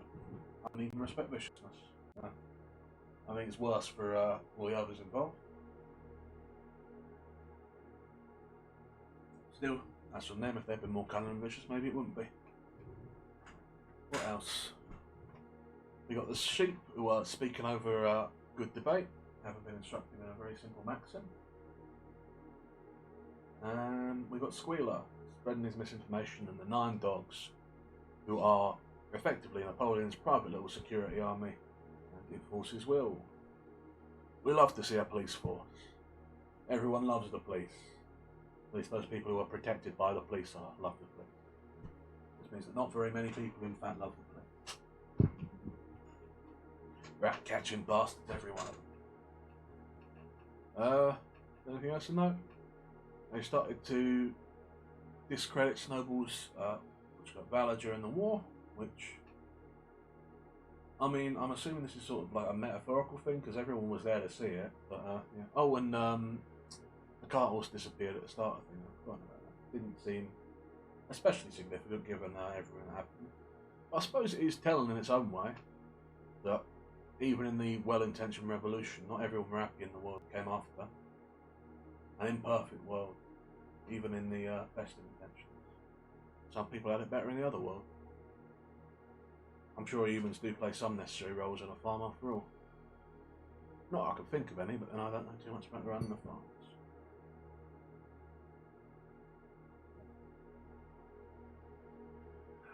But yeah, the production of sugars. Oh, that's an heady thing to be missing. God, I wouldn't mind something with sugar in it. Or something that wasn't cheese. It's been, what, almost a week since that hot dog? We're good. It were good. And now it is not. Because it is gone. Still, one day I'll get out of here. I hope. And one day all the animals and beasts of England shall be free, I'm sure. Park dreams, eh? Park dreams. Still, no sense dwelling on it. Let's be on. So then, Chapter 6. All that year the animals worked like slaves. They were happy in their work. They grudged no effort or sacrifice, well aware that everything that they did was for the benefit of themselves and those of their kind who would come after them, not for a pack of idle, thieving human beings. Throughout the spring and summer they worked a 60-hour week, and in August Napoleon announced that they would be work on Sunday afternoons as well. This work was strictly voluntary. Any animal who absented himself from it would have his ration reduced by half. Even so, it was found necessary to leave certain tasks undone. The harvests were a little less successful than in the previous year. The 2 fields which should have been sown with roots in the early summer were not sown, because the ploughing had not been completed early enough. It was possible to foresee the coming winter should be an hard one. The Wimble presented unexpected difficulties. There were a good quarry of limestone on the farm, plenty of sand and cement had been found in one of the outhouses, so that all the materials were built at hand. But the problem the animals could not at first solve was how to break up the stone into pieces of suitable size. There seemed no way of doing this except with picks and crowbars, which no animal could use, because no animal could stand on his own legs. Only after weeks of vain effort did the right idea occur to somebody, namely to utilise the force of gravity. Huge boulders, far too big to be used as they were lying all over the bed of the quarry. The animals lashed ropes around these, and then, all together, cows, horses, sheep, any animal that could lay hold of the rope, even the pigs sometimes joined in at critical moments, they dragged them with desperate slowness up the slopes to the top of the quarry, where they were toppled over the edge to shatter to pieces below. Transporting the stone, when it was broken, was comparatively simple. The horses carried it off in cartloads, the sheep dragged single blocks. Even Muriel and Benjamin yoked themselves into an old governor's cart and did their share. By late summer, a sufficient store of stone had accumulated, and the building began under the superintendence of the pigs. It was a slow, laborious process. Frequently, it took an whole day of exhausting effort to drag a single boulder up the top of the quarry, and sometimes when it was pushed over the edge, it failed to break. Nothing could have been achieved without Boxer, whose strength seemed equal to that of all the rest of the animals put together. When the boulder began to slip, and the animal cried out in despair at finding themselves dragged down the hill, There were always Boxer, who strained himself against the rope and brought the bowler to a stop. To see him toiling up the slope, inch by inch, his breath coming fast, the tips of his ooze clawing at the ground, his great size matted with sweat, filled everyone with admiration. Clover warned him sometimes to be careful not to overstrain himself. The Boxer would never listen to her. His two slogans, "I will work harder," and "Napoleon is always right," seemed to him sufficient answer to all problems. He had made arrangements with the cockerel to call him 3/4 of an hour earlier in the morning instead of half an hour. In his spare moments, of which there were not many nowadays, he would go alone to the quarry, collect a load of broken stone, and drag it down to the site of the windmill unassisted. The animals were not badly off throughout that summer, in spite of the hardness of their work. They had no more food than they had in Jones's day, at least they did not have less. The advantage of only having to feed themselves and not having to support 5 extravagant human beings as well was so great that it would have taken a lot of failures to outweigh it, and in many ways the animal method of doing things were more efficient and saved labour. Such jobs as weaving, for instance, could be done with a thoroughness impossible to human beings, and again, since no animal now stole, it were unnecessary to fence off a pasture from arable land, which saved a lot of labour on the upkeep of edges and gates. Nevertheless, as the summer wore on, various unforeseen shortages began to make themselves felt. They would need a paraffin oil, nails, string, dog biscuits, and iron for the horses' shoes, none of which could be produced on the farm. Later there would also be need for seeds and artificial manures, besides various tools, and finally the machinery for the windmill. How these were to be procured, no one were able to imagine. One Sunday morning, when the animals assembled to receive their orders, Napoleon announced that he had decided upon a new policy. From now onwards, Animal Farm would engage in trade with the neighbouring farms, not of course for any commercial purpose, but simply in order to retain certain materials which were urgently necessary. The needs of the windmill must override everything else, he said. We were therefore making arrangements to sell a stack of hay and part of the current year's wheat crop, and later on, if more money were needed, it would have to be made up by the sale of eggs, for which there were always a market in Willingdon. The Ends, said Napoleon, could welcome the sacrifice of their own special contribution towards the building of the windmill. Once again the animals were conscious of a vague uneasiness. Never to have any dealings with human beings, never to engage in trade, never to make use of money. Had not these been among the earliest resolutions passed? All the animals remembered passing such resolutions, or at least they thought they remembered it.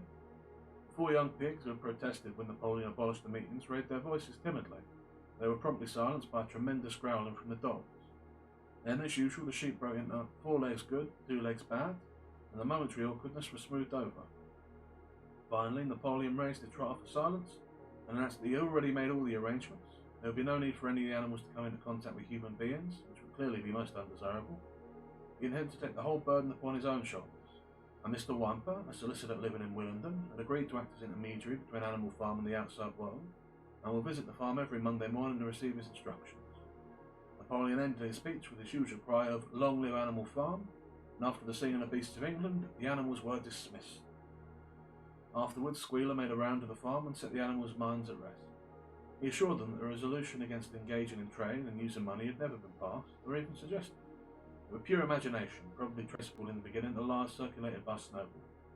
A few animals still felt faintly doubtful, and Squealer asked them shrewdly, "Are you certain that this is not something you have dreamed, comrades? Have you seen any record of such a resolution? Is it written down anywhere?" And since it was certainly true that nothing of the kind existed in writing, the animals were satisfied that they had been mistaken.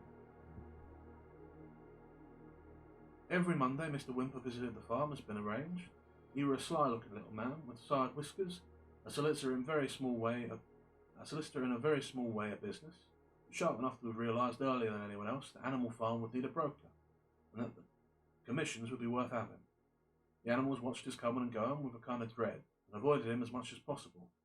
Nevertheless, the sight of Napoleon on all fours delivering orders to Whymper, who stood on 2 legs, roused their pride and partly reconciled them to the new arrangement.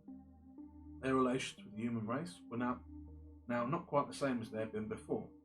The human beings did not hate Animal Farm any less now than it would prosper in. Indeed, they hated it more than ever.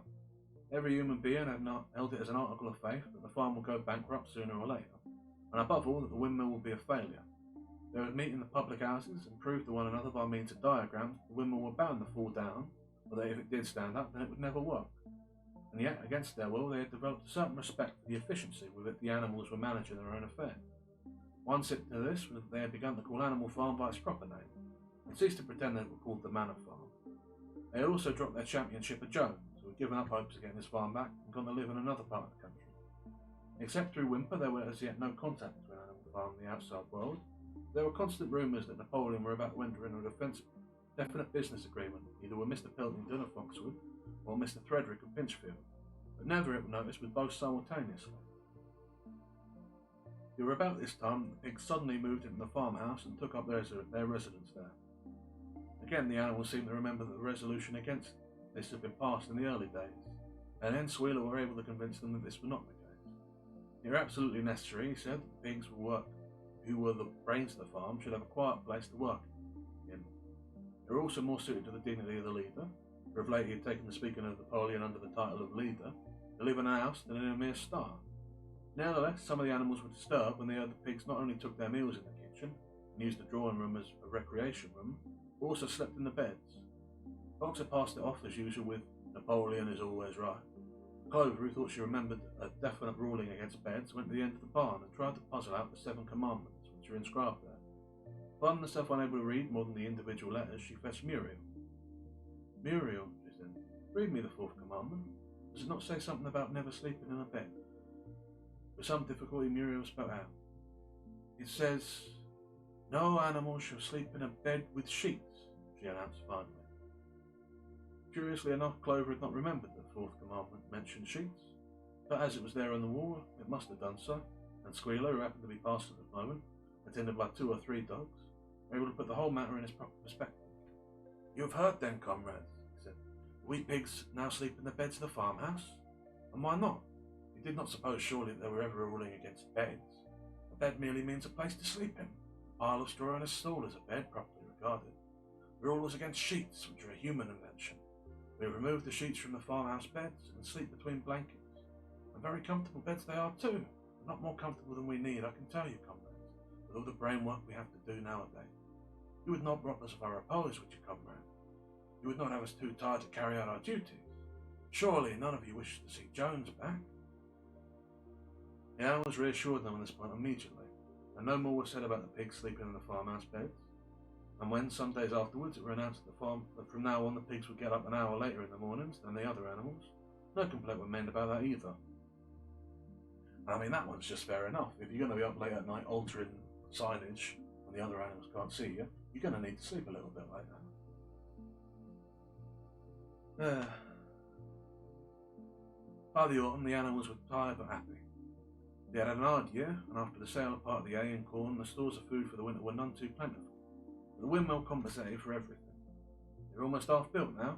After the harvest, there were a stretch of clear, dry weather, and the animals toiled harder than ever, thinking it well worth it while to plod to and fro all day with blocks of stone, if by doing so they could raise the walls another foot. Boxer would even come out at nights and work for an hour or 2 on his own by the light of the harvest moon.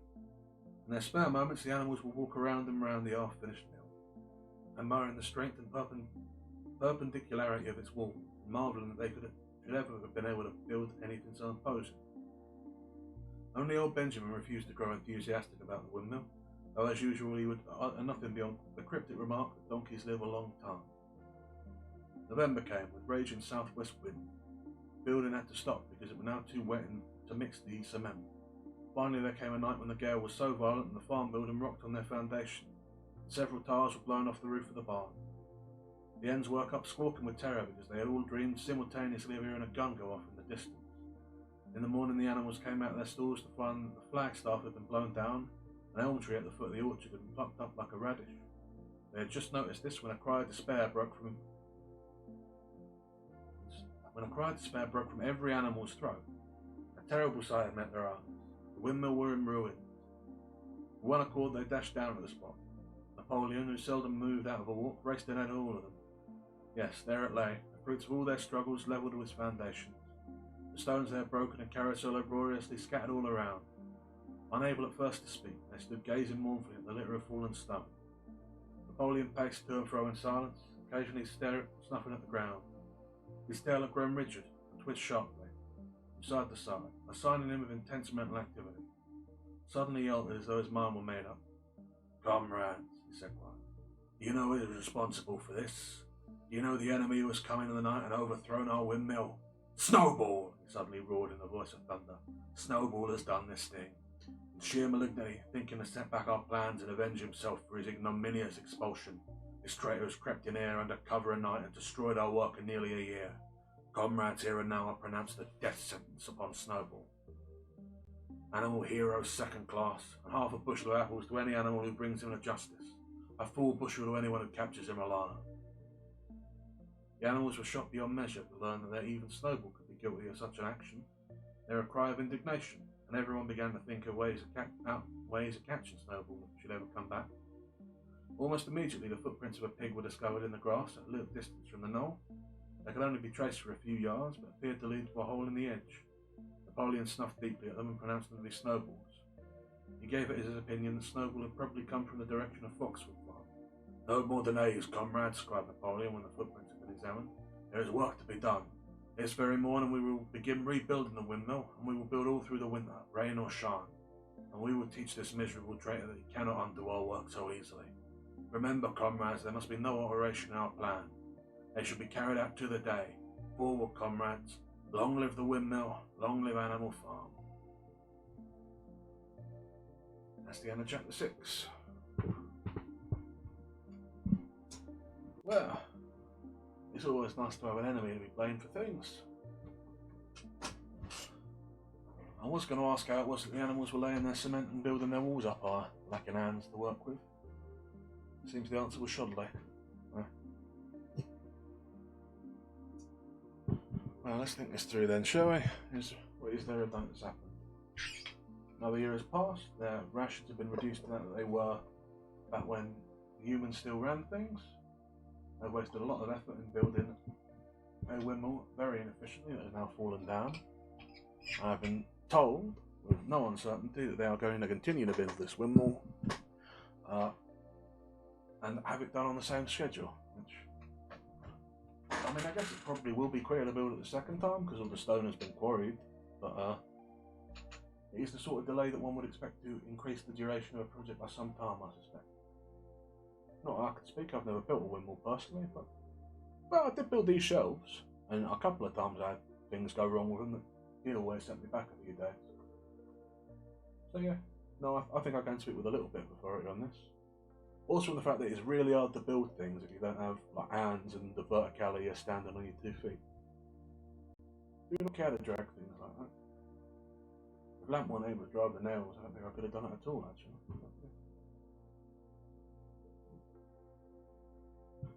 So let's see. Snowball has been, I noticed, demoted to Animal Hero second class there, which is notable. And I think more than one of the original commandments have been changed. I know the bed one was changed. We still have them in writing somewhere in the back of this book. But I think there was some provision against trading with humans and handling money. But yeah, doesn't matter now, does it? The only thing that's going to matter in the end is 4 legs good, 2 legs. Yeah, 2 legs bad, but 4 legs good, 2 legs bad. Still, it is what it is. The strong and smart in this world will overthrow the weak and stupid. Or the strong and stupid, I suppose. Poor Boxer. Poor Boxer. He seems a nice sort. Shame it's all going to go wrong for him.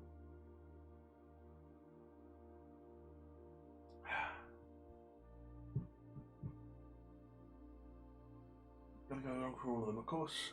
For him especially, I can see it going for. Expect to work himself to death.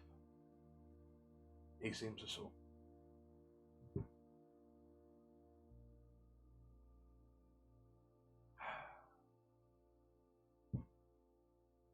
Just alone to drink my thick water and reflect on the nature of life and the evils of the world. And I invite you to do the same. The world's being a particularly evil place, isn't it? I say it being that I'm trapped in this fucking life.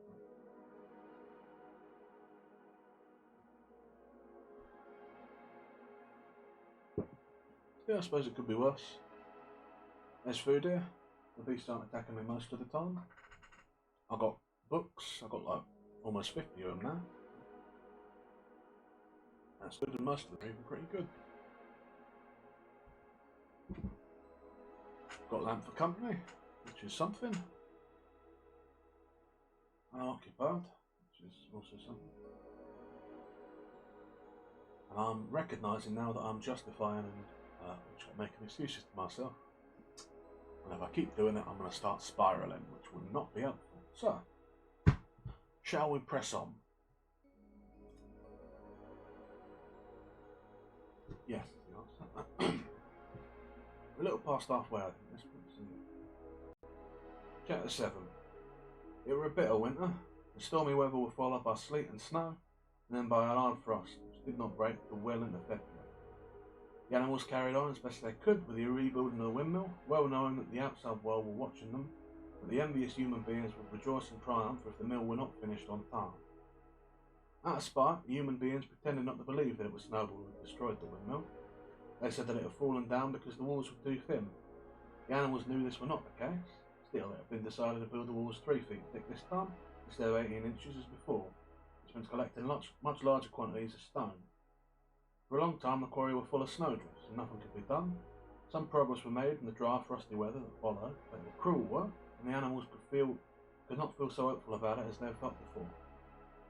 They were always cold, and usually hungry as well. Only Boxer and Clover never lost heart. Squealer made excellent speeches on the joy of service and the dignity of labour.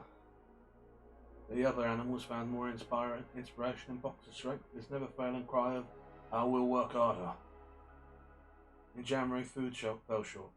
The corn ration was drastically reduced, and it was announced that an extra potato ration would be issued to make up for it. Then it was discovered that the greater part of the potato crop had been frosted in the clamps, which had not been covered thickly enough. The potatoes had become soft and discoloured, and only a few were edible. For days at a time, the animals had nothing to eat, chaff and mangroves. Starvation seemed to stare them in the face. It was vitally necessary to conceal this fact from the outside world. Emboldened by the collapse of the windmill, the human beings were inventing fresh lies about Animal Farm. Once again, it was being put about that all the animals were dying of famine and disease, and they were continually fighting among themselves, and resorted to cannibalism and infanticide. Napoleon was well aware of the bad results that might follow if the real facts of the food situation were known, and he decided to make use of Mr. Whymper to spread a contrary impression. Hitherto the animals had little or no contact with Whymper on his weekly visits. Now, however, a few selected animals, mostly sheep, were instructed to remark casually in his hearing that rations had been increased. In addition, Napoleon ordered the almost empty bins in the store shed to be filled nearly to the brim with sand, which were then covered up with what remained of the grain and meal. On some suitable pretext, Wimple were led through the store shed and allowed to catch a glimpse of the bins. He was deceived and continued to report to the outside world that there were no food shortages on Animal Farm.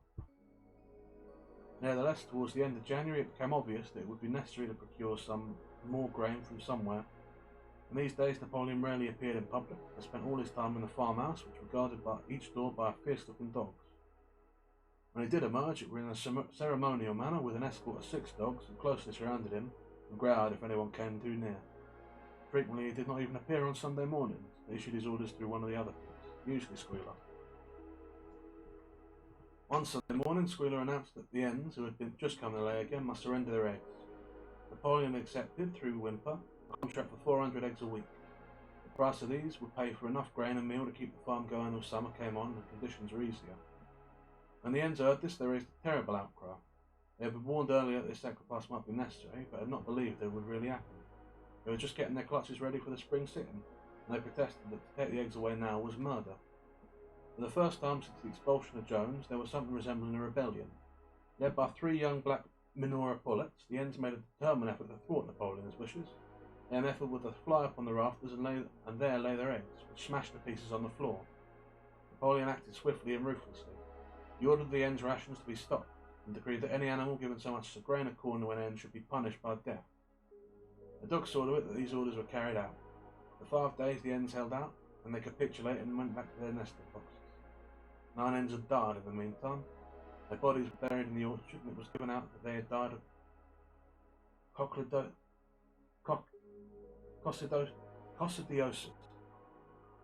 I'm not sure of that word. Coccrdiosis. Whymper had nothing of this affair, and the eggs were duly delivered, the grocer's van driving up to the farm once a week to take them away. All this while, no more had been seen of Snowball. He was rumoured to be hiding on one of the neighbouring farms, either Foxville or Pinchfield. Napoleon was by this time on slightly better terms with the other farmers than before. It happened that there was in the yard a pile of timber which had been stacked there 10 years earlier when a beach spinney were cleared. They were well seasoned, and Wineper had advised Napoleon to sell it. Both Mr. Pilkington and Mr. Frederick were anxious to buy it. Napoleon were hesitating between the two, unable to make up his mind. It was noted that whenever he seemed on the point of coming to an agreement with Frederick, Snowball was declared in hiding on Foxwood, while when he was inclined towards Pilkington, Snowball was said to be at Pinchfield. Suddenly, early in the spring, an alarming thing was discovered. Snowball was secretly frequenting the farm by night. The animals were so disturbed that they could hardly sleep in their stalls. Every night, it was said, he came creeping in under the cover of darkness and performed all kinds of mischief. He stole the corn, he upset the milk pails, he broke the eggs, he trampled the seed beds, he gnawed the bark off the fruit tree. Whenever anything went wrong, it became usual to attribute it to Snowball. If a window were broken or a drain were blocked up, someone was certain to say that Snowball had come in the night and done it. And when the key of the store shed were lost, the whole farm were convinced that Snowball had thrown it down the well. Curiously enough, they went on believing this, even after the mislaid key were found under a sack of meal. The cows declared unanimously that Snowball crept into their stalls and milked them in their sleep. The rats, which had been troublesome that winter, were also said to be in league with Snowball. As if no rat would ever work for anyone. Certainly not. We'd never do any mischief on behalf of another person. Why, even if someone was to pay us and say cheese, we'd never do any work for them. Can't believe a word of it. Napoleon decreed that there should be a full investigation into Snowball's activity. With his dogs in attendance, he set out and made a careful tour of inspection of the farm building, the other animals following at a respectful distance. At every few steps, Napoleon stopped and snuffed the ground for traces of Snowball's footsteps, which he said he could detect by the smell. He stuffed in every corner, in the barn, in the cow sheds, in the hen houses, in the vegetable garden, and found traces of Snowball almost everywhere. He would put his snout in the ground, with several deep sniffs, and exclaim in a terrible voice, "Snowball, he has been here. I can smell him distinctly." And at the word Snowball, all the dogs let out blood-curdling growls and showed their side teeth. The animals were thoroughly frightened. It seemed to them as though Snowball was some kind of invisible influence, pervading the air about them and menacing them with all kinds of danger. In the evening, Squealer called them together, and with an alarmed expression on his face, told them that he had some serious news to report. "Comrades," replied Squealer, making a little nervous skip, "a most terrible thing has been discovered. Snowball has sold himself to Frederick of Princhfield Farm, who is even now plotting to attack us and take away our farm from us. Snowball is to act as his guard when the attacks begin. There is worse than that. We thought that Snowball's rebellion was caused simply by his vanity and ambition. But we were wrong, comrades. Do you know what the real reason was? Snowball was in league with Jones from the very start. He was Jones' secret agent all the time. It has all been proved by documents which he left behind him and which we have only just discovered. To my mind, this explains a great deal, comrades. Did we not see for ourselves how he attempted, fortunately without success, to get us defeated and destroyed at the Battle of the Cowshed?" The animals were stupefied. This was a wickedness far outdoing Snowball's destruction of the windmill. It was some minutes before they could fully take it in. They all remembered, or thought they remembered, how they had seen Snowball charging ahead of them in the Battle of the Cowshed, how he had rallied and encouraged them at every turn, how he had not paused for an instant, even when the pellets from Jones's gun had wounded his back. At first, it were a little difficult to see how this fitted in with him being on Jones's side. Even Boxer, who seldom asked questions, were puzzled. He lay down, tucked his forehoofs beneath him, shut his eyes, and with a hard effort managed to formulate his thoughts. "I do not believe that," he said. "Snowball fought bravely at the Battle of the Cowshed. I saw him myself. Did we not give him Animal Hero first class immediately afterwards? That was our mistake, comrade. We know now, it is all written down in the secret documents that we have found. In reality, he was trying to lure us to our doom." "Then he was wounded," said Boxer. "We all saw him running with blood." "That was part of the arrangement," cried Squealer. "Jones' shot only grazed him. I could show you it in his own writing if you were able to read it. The plot was for Snowball, a critical moment to give the signal for flight and leave the field to the enemy, and he very nearly succeeded. I will even say, comrades, he would have succeeded if it had not been for our heroic leader, Comrade Napoleon. Do you not remember how just at the moment when Jones and his men had got inside the yard, Snowball suddenly turned and fled, and many animals followed him? And do you not remember, too, that it was all just at that moment when panic was spreading and all seemed lost?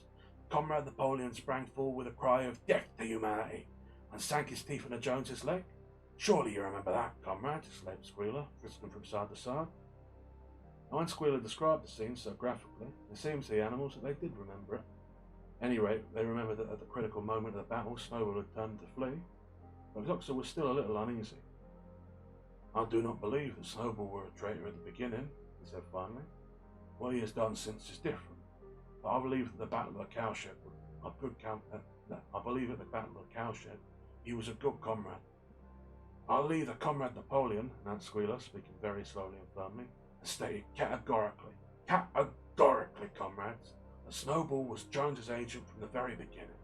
Yes, and from long before the rebellion was even formed." "Ah, that is different, Fox.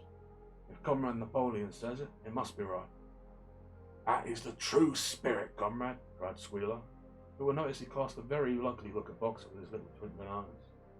He turned to go, and paused and added impressively, "I want every animal on this farm to keep his eyes very wide open. We have reason to think that some of Snowball's secret agents are lurking among us at this very moment." 4 days later, in the late afternoon, Napoleon ordered all the animals to assemble in the yard. When they were all gathered together, Napoleon emerged from the farmhouse, wearing both of his medals, for he had recently awarded himself Animal Hero First Class and Animal Hero Second Class, with his 9 huge dogs frisking around him, and uttering growls that sent shivers down all the animals' spines. They all cowered silently in the places, seeming to know in advance that some terrible thing was about to happen. Napoleon stood sternly, surveying his audience, then he uttered an high-pitched whimper. Immediately the dogs bounded forward, seized 4 of the pigs by the ear and dragged them, squealing with pain and terror, to Napoleon's feet. The pigs' ears were bleeding. The dogs had tasted blood, and for a few moments they appeared to go quite mad. To the amazement of everyone there, 3 of them flung themselves upon Boxer.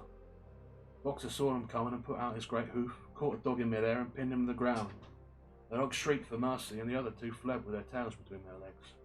Boxer looked at Napoleon to know what he should do, or to know whether he should crush the dog to death or let it go. Napoleon appeared to change countenance and sharply ordered Boxer to let the dog go, whereat Boxer lifted his hoof, and the dog slunk away, bruised and howling. Presently the tumult died down. The 4 pigs waited, trembling with guilt written on every line of their countenances. Napoleon now called upon them to confess their crimes. They were the same 4 pigs who had protested when Napoleon abolished the Sunday meeting. Without any further prompting, they confessed that they had been secretly in touch with Snowball ever since his expulsion. They had collaborated with him in destroying the windmill, and they had entered into an agreement with him to hand over Animal Farm to Mr. Frederick. They added that Snowball had privately admitted to them that he had been Jones's secret agent for years past. When they had finished their confession, the dogs promptly tore their throats out, and in a terrible voice Napoleon demanded whether any other animals had anything to confess. The 3 hens, who had been the ringleader in the attempted rebellion, over the eggs, now came forward and stated that Snowball had appeared to them in a dream and incited them to disobey Napoleon's orders. They too were slaughtered. Then a goose came forward and confessed to having secreted 6 ears of corn during last year's harvest and eaten them in the night. Then a sheep confessed to having urinated in the drinking pool, urged to do this, she said, by Snowball, and 2 other sheep confessed to having murdered an old ram, and especially devoted follower Napoleon by chasing round him round the bonfire when he was suffering from a cough. They were all slain on the spot, and so the tale of confessions and execution went on until there were a pile of corpses laying before Napoleon's feet, and the air heavy with the smell of blood, which had been unknown there since the expulsion of Jones. When it were all over, the remaining animals, except for the pigs and dogs, crept away in a body. They were shaken and miserable. They did not know which were more shocking, the treachery of the animals who had leagued themselves with Snowball, or the cruel retribution they had just witnessed. In the old days there had often been scenes of bloodshed equally terrible, but it seemed to all of them that it were far worse now than were happening among themselves. Since Jones had left the farm, until today, no animal had killed another animal. Not even a rat had been killed. They had made their way onto a little knoll where the half-finished windmill stood. With one accord they all lay down, though huddling together for warmth. Clover, Muriel, Benjamin, the cows, the sheep, and an old flock of geese and hen. Everyone indeed except the cat, who had suddenly disappeared just before Napoleon ordered the animals to assemble. For some time nobody spoke. Only Boxer remained on his feet. He fidgeted to and fro, swishing his long black tail against his sides, occasionally uttering a little whinny of surprise. Finally he said, "I do not understand it.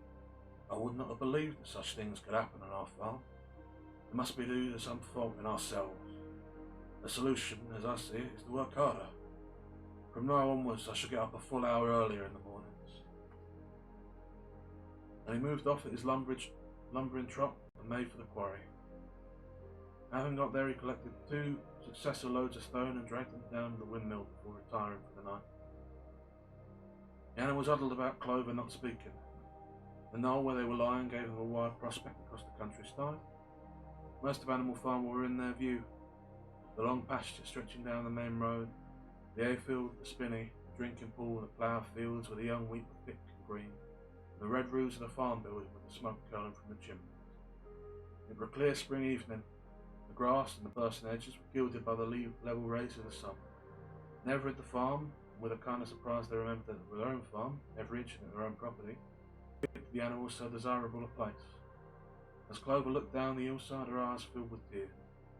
If she could have spoken her thoughts, it would have been to say that this was not what they had aimed at when they had set themselves years ago to work at the overthrow of the human race. These scenes of terror and slaughter were not what they had looked forward to on the night when old Major first stirred into rebellion. If she herself had any picture of the future, it had been of a society of animals set free from hunger, and the weak, all equal, each working according to his capacity, the strong protecting the weak, as she had protected the lost brood of ducklings with her forelegs on the night of Major's speech. Instead, she did not know why, there had come to a time when no one dared speak his mind, when fierce growling dogs roamed everywhere, when you had to watch your comrades torn to pieces after confessing shock and crime. There was no thought of rebellion or disobedience in her mind. She knew that even as things were, they were far better than they had been during the days of Jones, and before else it was needful to prevent the return of the human being. Whatever happened, she would remain faithful, work hard, carry out the orders that were given to her, accept the leadership of Napoleon. But still, it were not for this that she and all the other animals had hoped and toiled. It were not for this that they had built the windmill, faced the pallets of Jones' gun. Such were her thoughts, though she lacked the words to express them. At last, feeling this to be in some way a substitute for the words she was unable to find, she began to sing Beast of England. The other animals sitting around took it up, and they sang it 3 times over, very tunefully, slowly and mournfully, in a way they had never sung it before. They had just finished singing it for a 3rd time when Squealer, attended by 2 dogs, approached them with the air of having something important to say. He announced that by special decree of Comrade Napoleon, Beast of England had been abolished. From now on it was forbidden to sing it.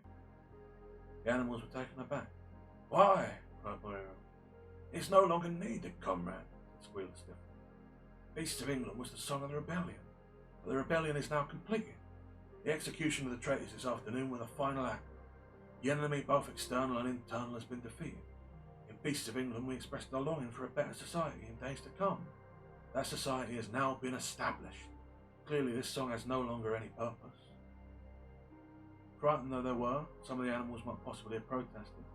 At this moment the sheep set up their usual bleating of 4 legs good, 2 legs bad, which went on for several minutes and put an end to the discussion. So the Beast of England was heard no more. In its place, Minimus, the poet, had composed another song, which began, Animal Farm, never through me shall thou come to harm. And this was sung every Sunday morning after the hoisting of the flag. But somehow neither the words nor the tune ever seemed the animals to come up to the Beasts of England. That's the end of chapter 7. We have the execution of dissenters. The real enactment of tyranny. The external traitor blamed for all woes. Lordy Lord. Don't it just seem right? Don't it just seem proper? I wonder how it is that all those animals come to confess crimes. Many of them imagined, of course, dreamed, be like the rebellion bust and it was absurd. I suspect that it were told to them by Napoleon that they would announce their crimes and then be forgiven, or rather that after the last lot of crimes had been committed, if they announced theirs, forgiveness would begin. At least to the pigs and chickens. Perhaps the rest were just caught up in the moment, I don't know. I suspect at least the pigs were in on the gambit though, I doubt they expected to be killed. Still, who can say? Maybe they just thought that talking would save their own soul. Seems to be doing Squealer pretty good. Well, still, not even a rat slain there. Not even a rat. I'm torn about that. There's something to it. A nice thing that they wouldn't do that. Even in the depths of the cruelty of this rebellion, They don't hurt the rats. But, well, else to do it too. Not even a rat. Not even the least little creature, the one that you could most justify killing. Always we are that, the rat. The least the creatures, most ready to justify violence against. Gets you a little bit. Gets you a little bit. Still.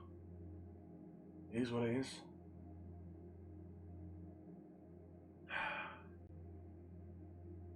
Always there's hierarchy, and always there's someone at the bottom. And for all I am at the bottom, at least I'm not stupid enough to be working for a pig. Ain't that the truth, Lapper? I realised it as soon as I said it, I was pretty stupid, right? Well, at any rate, things is bad now. Things is very bad, and it's getting worse. And Sweet Boxer is only perpetuating the issues, of course. And I'd be angry at him, but it's going to go very badly for him, I can see. Of course it's got to go bad for him, because he's the blameless one. The true spirit of the rebellion, so of course if things go well for him, it undercuts the whole message of this book. Like that message may be. I mean, it's pretty clear that it's the issues of rebellion.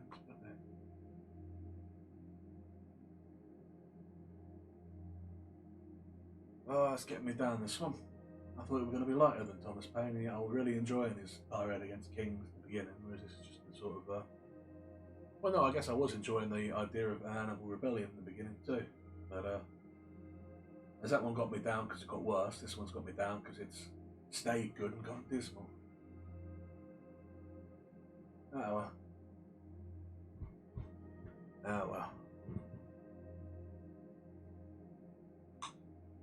No sense dwelling on it. Let's press on.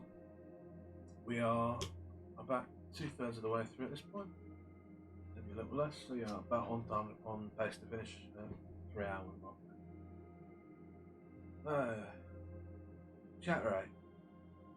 A few days later, when the terror caused by the executions had died down, some of the animals remembered, or thought they remembered, the sixth commandment decreed no animal should kill any other animal, and though no one cared to mention it in the hearing of pigs or dogs, it was felt that the killings which had taken place did not square with this. Clover asked Benjamin to read of the sixth commandment. When Benjamin, as usual, said that he refused to meddle in such matters, she fetched Muriel. Muriel read the commandment for her. It ran, "No animal shall kill any other animal without cause." Some or other, the last 2 words had slipped out of the animal's memory. They saw now that the commandments had not been violated, but clearly there were good reasons for killing the traitors and had leagued themselves with Snowball. Throughout that year, the animals worked even harder than they had worked in the previous year. To rebuild the windmill with walls twice as thick as before, and to finish it by the appointed date, together with the regular work of the farm, were a tremendous labour. There were times when it seemed to the animals that they worked longer hours and fed no better than they had done during Jones's day. On Sunday morning, Squealer, holding down a long strip of paper with his trotter, would read out to them lists of figures proving that production of every class of foodstuff had increased by 200%, 300%, or 500%, as the case might be. The animals saw no reason to disbelieve him, especially as they could no longer remember very clearly what conditions had been like before the rebellion. All the same, there were days when they felt they would sooner have had less figures and more food. All orders were now issued through Squealer or one of the other pigs. Napoleon himself were not seen in public as often as once a fortnight. When he did appear, he was attended not only by his retinue of dogs, but by a black cockerel who marched in front of him and acted as a kind of trumpeter, letting out a loud cock-a-doodle-doo before Napoleon spoke. Even in the farmhouse, it was said that Napoleon inhabited a separate apartment from the others. He took his meals alone, with 2 dogs to wait upon him, and always ate from the Crown Derby dinner service, which had been in a glass cupboard in the drawing room. The rule also announced that the gun would be fired every year on Napoleon's birthday, as well as the other 2 anniversaries. Napoleon was now never spoken of simply as Napoleon. He was always referred to in formal style as our leader, Comrade Napoleon, and the pigs liked to invent for him such titles as Father of all animals, Terror of mankind, Protector of the sheepfold, Duckling's friend, and the like. In his speeches, Squealer would talk with the tears rolling down his cheeks, Napoleon's wisdom, the goodness of his heart, and the deep love he bore to all animals everywhere, even and especially the unhappy animals who still lived in ignorance and slavery on other farms. It became usual to give Napoleon the credit for every successful achievement and every stroke of good fortune. You would often hear one hen remark to another, "Under the guidance of our leader, Comrade Napoleon, I have laid 5 eggs in 6 days." Or 2 cows enjoying a drink at the pool would exclaim, "Thanks to the leadership of Comrade Napoleon, how excellent the water tastes." The general feeling on the farm was expressed in a poem entitled Comrade Napoleon, which were composed by Minimus and read as follows. "Friend of the fatherless, fountain of happiness, lord of the swill bucket, oh how my soul is on. Far when I gaze at thee, calm and commanding eye, like the sun in the sky, Comrade Napoleon. Thou art the giver of all thy creation, all of thy creatures love, full belly twice a day, clean straw to roll upon. Every beast great or small step that peace in and stall, thou watchest over all, Comrade Napoleon. Had I a sucking pit, ere he had grown as big, even as a pint ball or a rolling pin, he should have learned to be faithful and true to thee. Yes, his first squeak should be Comrade Napoleon." I thought I liked poetry before. I really did enjoy the Shakespeare, but I've gained some dislike for it from that now. Napoleon approved of this poem, and caused it to be inscribed on the walls of the big barn, the opposite end from the Seven Commandments.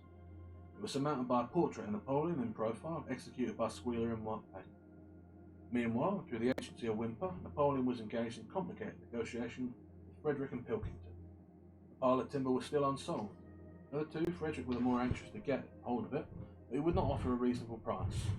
At the same time, there were renewed rumours that Frederick and his men were plotting to attack Animal Farm, and so to destroy the windmill, building of which had aroused furious jealousy in him. Snowball were known to be still skulking on Pinchfield Farm. In the middle of the summer, the animals were alarmed to hear that the 3 hens had come forward and confessed that, inspired by Snowball, they had entered into a plot to murder Napoleon. They were executed immediately. Fresh precautions for Napoleon's safety were taken. 4 dogs guarded his bed at night, 1 at each corner, and a young pig named Pinkar were given the task of tasting his food before he ate it, lest it should be poisoned. About the same time, it was given out that Napoleon arranged to sell the pile of timber to Mr. Pilkington.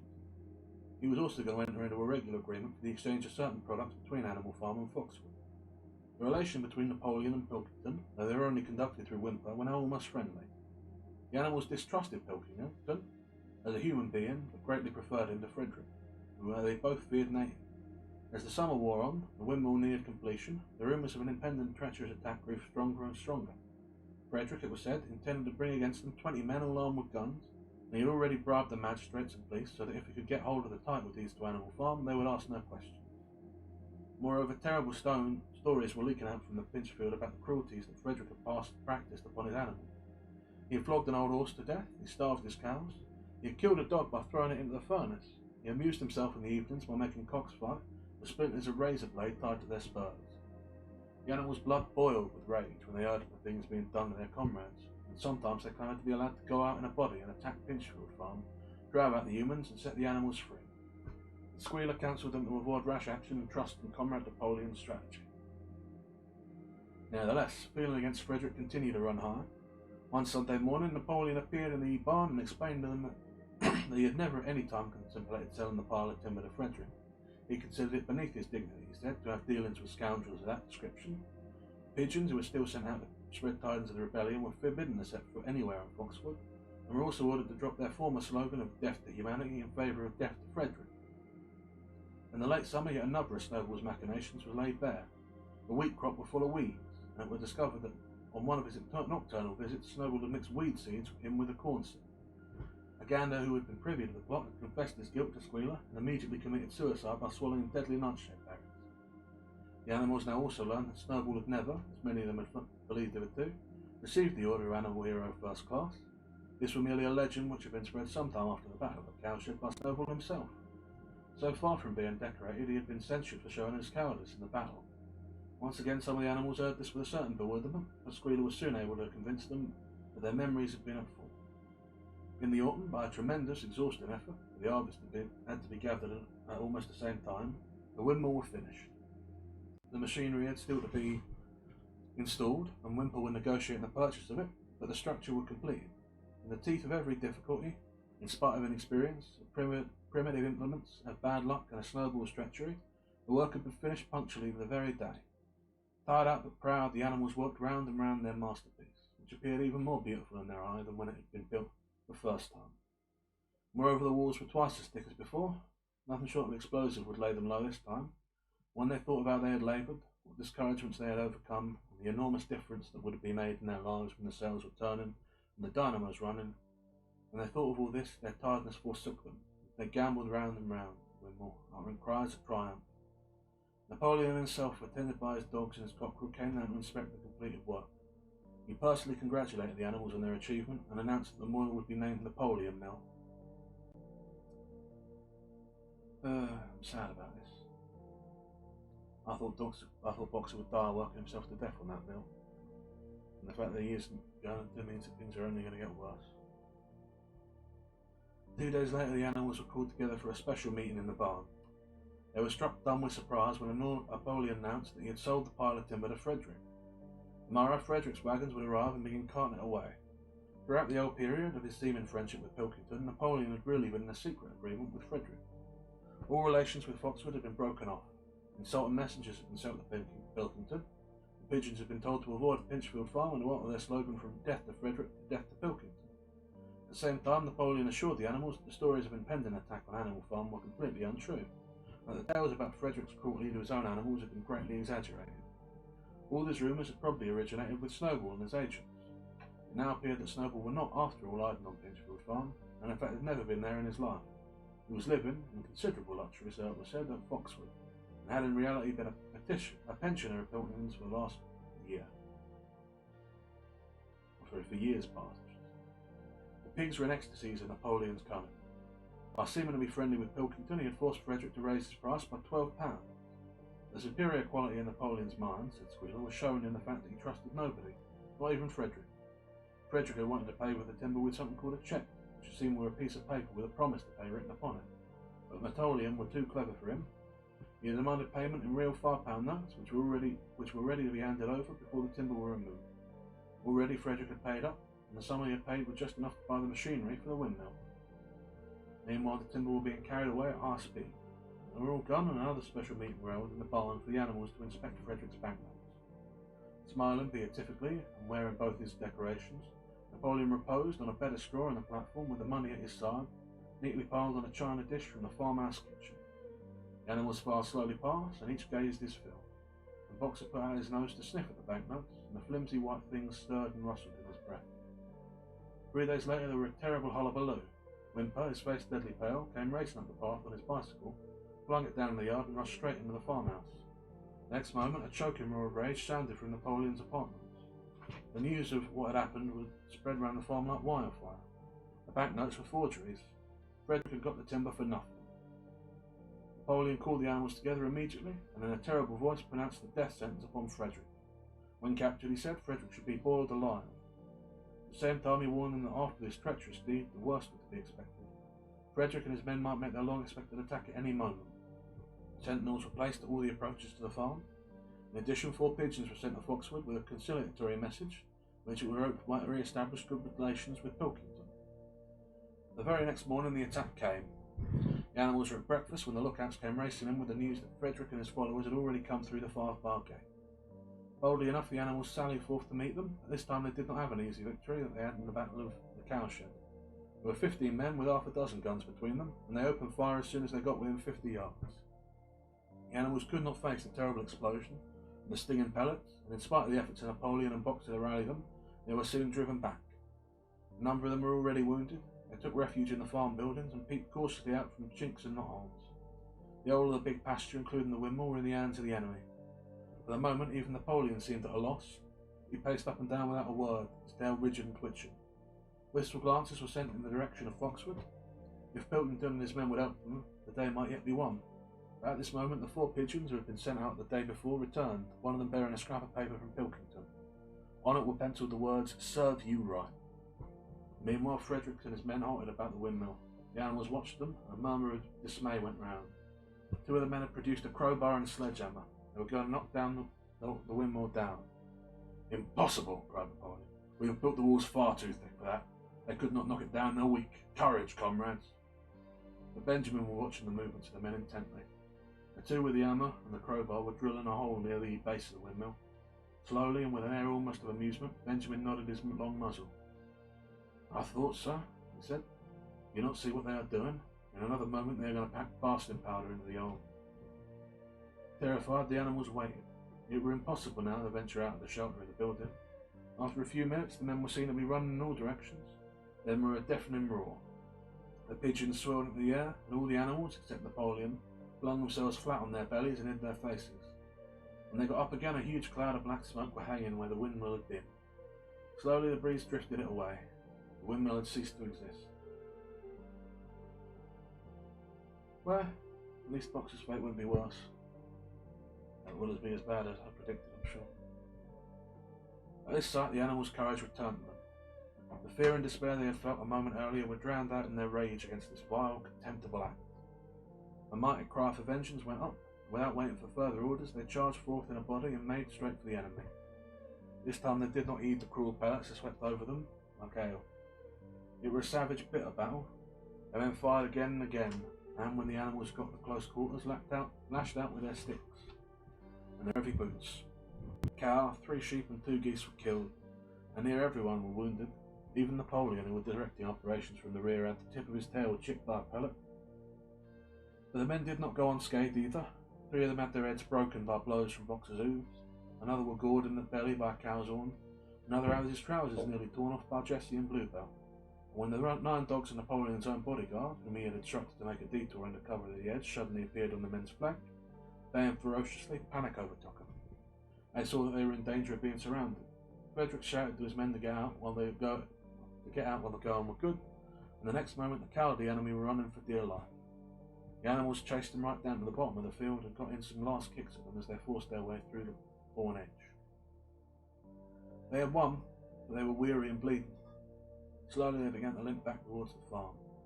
The sight of their dead comrades stretched upon the grass moved some of them to tears, and for a little while they halted in sorrowful silence at the place where the windmill had once stood. Yes, it were gone. Almost the last trace of the labour were gone. Even the foundations were partially destroyed, and in rebuilding it they could not this time, as before, make use of the fallen stones. This time the stones had vanished too. The force of the explosion had flung them at distances of over 100 yards. It was as though the windmill had never been. As they approached the farm, Squealer, who had unaccountably been absent during the fighting, came skipping towards them, whisking his tail and beating it with satisfaction. And the animals heard from the direction of the farm building the solemn booming of a gun. "What is the gun firing for?" said Boxer. "To celebrate our victory," cried Squealer. "What victory?" said Boxer. His knees were bleeding. He had lost a shoe and split his hoof, and 6 pellets had lodged themselves in his arm leg. "What victory, comrade? Have we not driven the enemy off our soil, the sacred soil of Animal Farm? But they have destroyed our windmill, and we have worked on it for 2 years. What matter? We will build another windmill. We will build 6 windmills if we feel like it. You do not appreciate, comrade, the mighty thing we have done. The enemy was in occupation of this very ground that we stand upon, and now, thanks to the leadership of Comrade Napoleon, we have won every inch of it back again."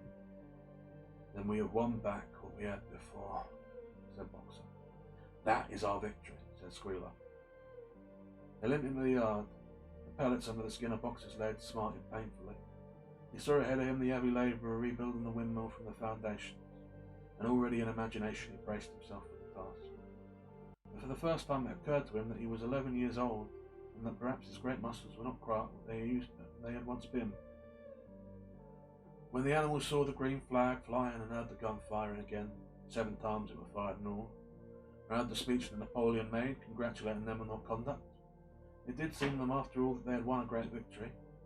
The animals slain in the battle were given a solemn funeral. Boxer and Clover pulled the wagon which served as a hearse, and Napoleon himself walked at the head of the procession. 2 whole days were given over to celebrations. There were songs, speeches, and more firing of the gun. And a special gift of an apple was bestowed on every animal, with 2 ounces of corn for each bird and 3 biscuits for each dog.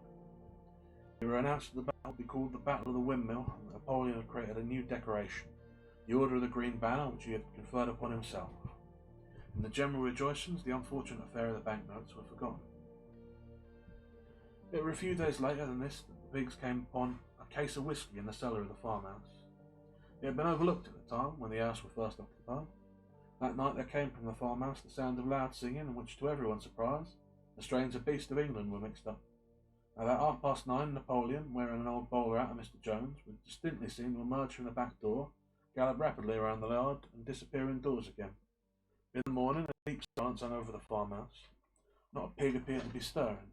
It was nearly 9 o'clock when Squealer made his appearance, walking slowly and dejectedly, his eyes dull, his tail hanging limply behind him, with every appearance of being seriously ill.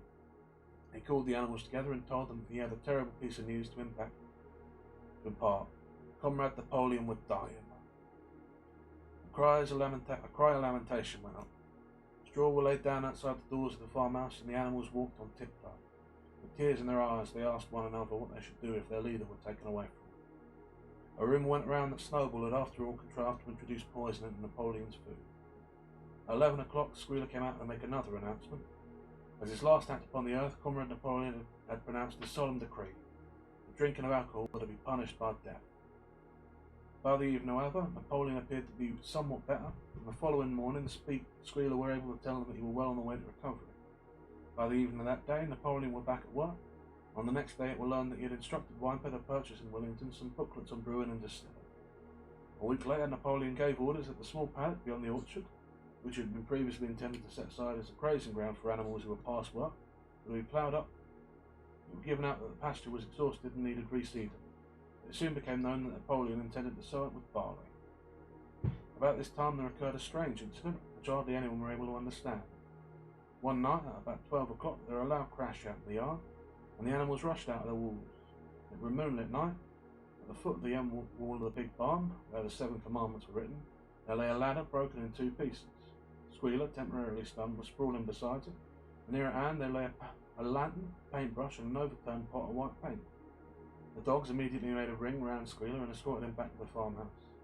As soon as he was able to walk, none of the animals could form any ideas as to what this meant, except old Benjamin, who nodded his muzzle with a knowing air and seemed to understand, would say nothing.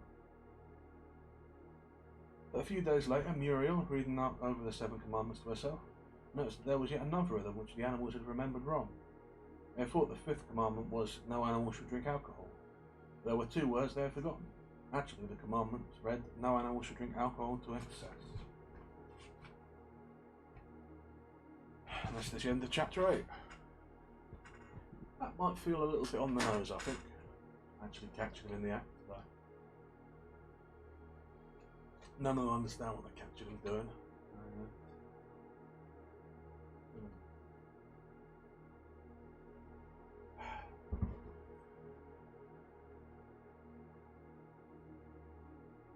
I don't like the boxer noticed his age in that last chapter.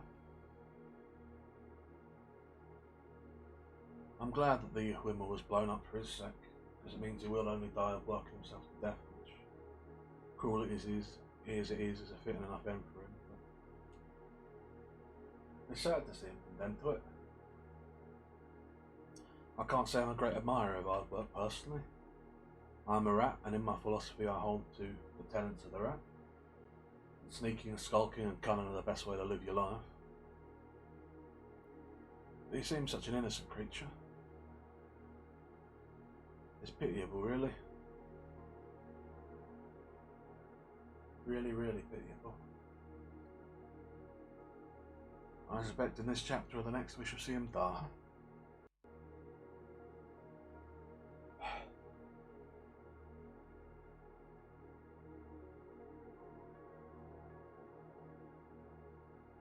It's a shame that the rats aren't featured more prominently in the story. I would like something to relate to, but in their absence I do strongly relate to old Benjamin. But I somewhat wish I did not. Anyhow,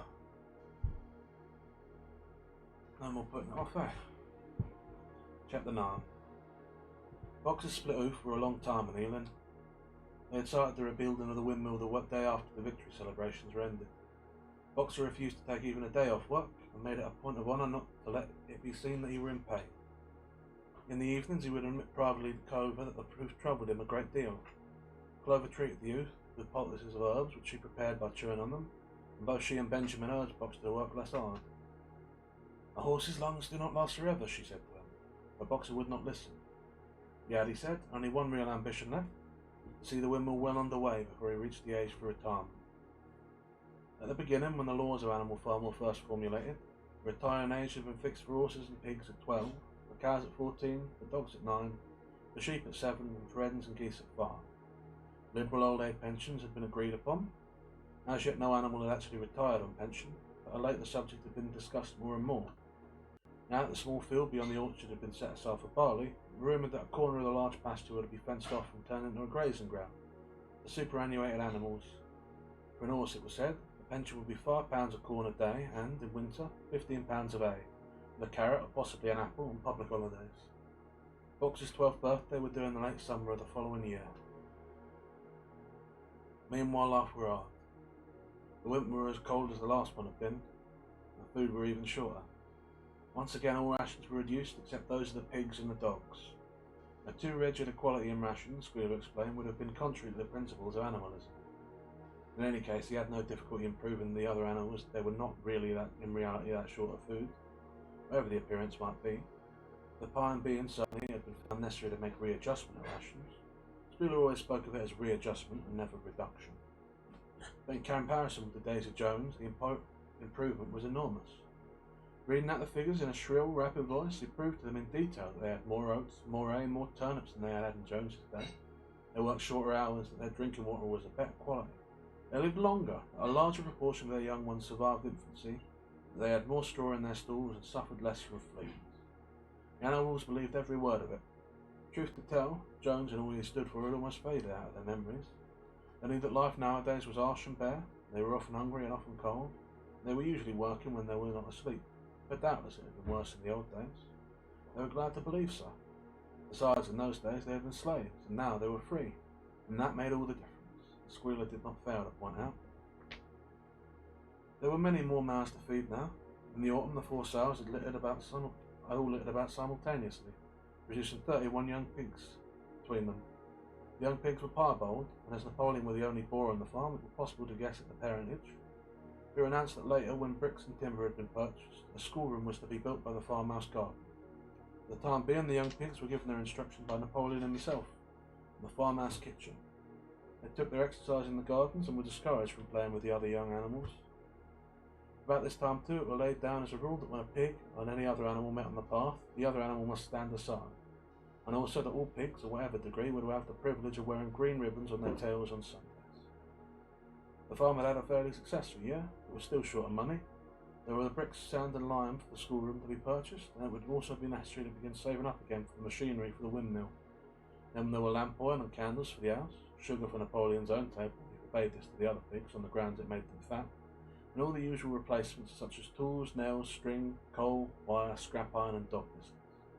A stump of hay and part of the potato crop was sold off, and the contract for eggs were increased to 600 a week, so that year the hens early hatched enough chicks to keep their number at the same level. Rations, reduced in December, were reduced again in February, and lanterns in the stalls were forbidden to save oil. But the pigs seemed comfortable enough, and in fact were putting on weight, if anything.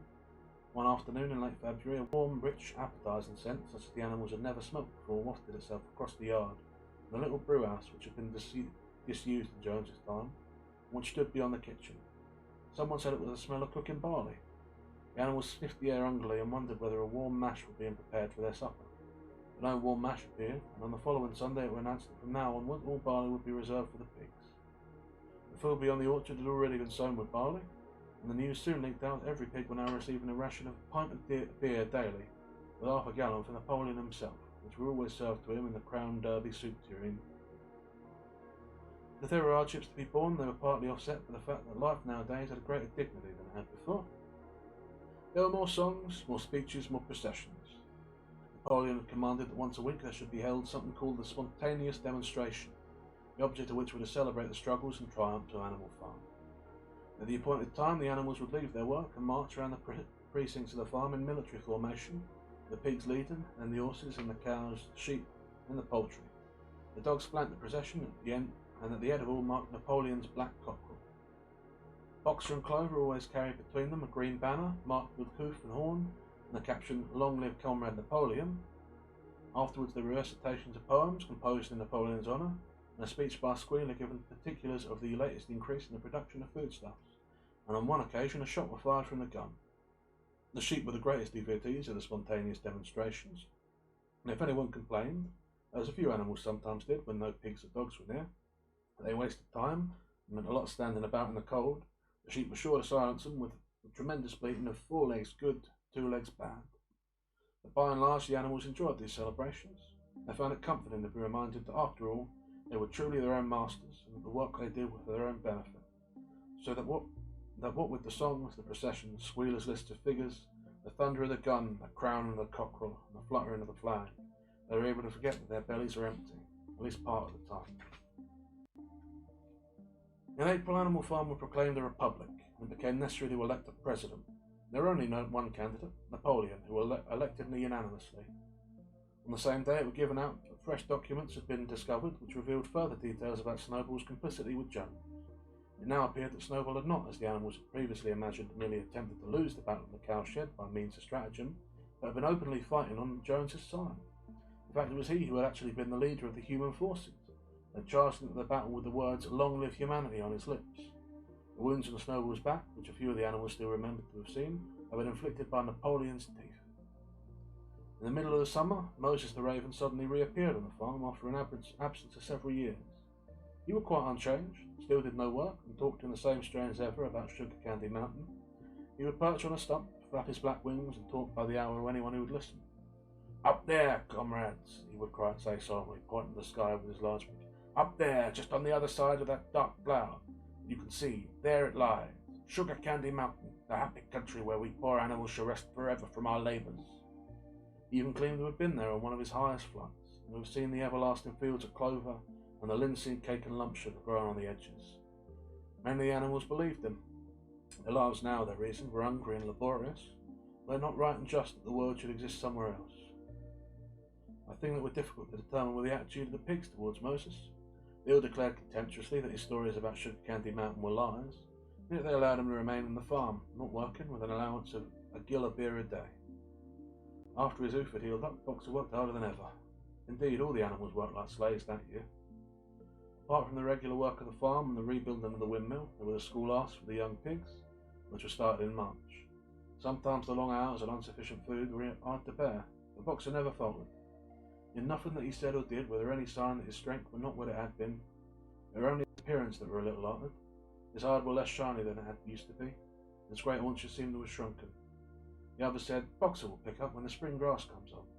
The spring grass came on, and Boxer grew new fatter. Sometimes on the slope leading to the top of the quarry, when he braced his muscles against the weight of some vast boulder, it seemed that nothing kept him on his feet except the will to continue. At such times his lips were seen to form the words, "I will work harder." He had no voice left. Once again, Clover and Benjamin warned him to take care of his health, but Boxer paid no attention. His 12th birthday were approaching. He did not care what happened so long as a good store of stone were accumulated before he last went on pension. Late one evening in the summer, a sudden rumour ran around the farm that something had happened to Boxer. He'd gone out alone to drag a load of stone down the windmill, and sure enough the rumour was true.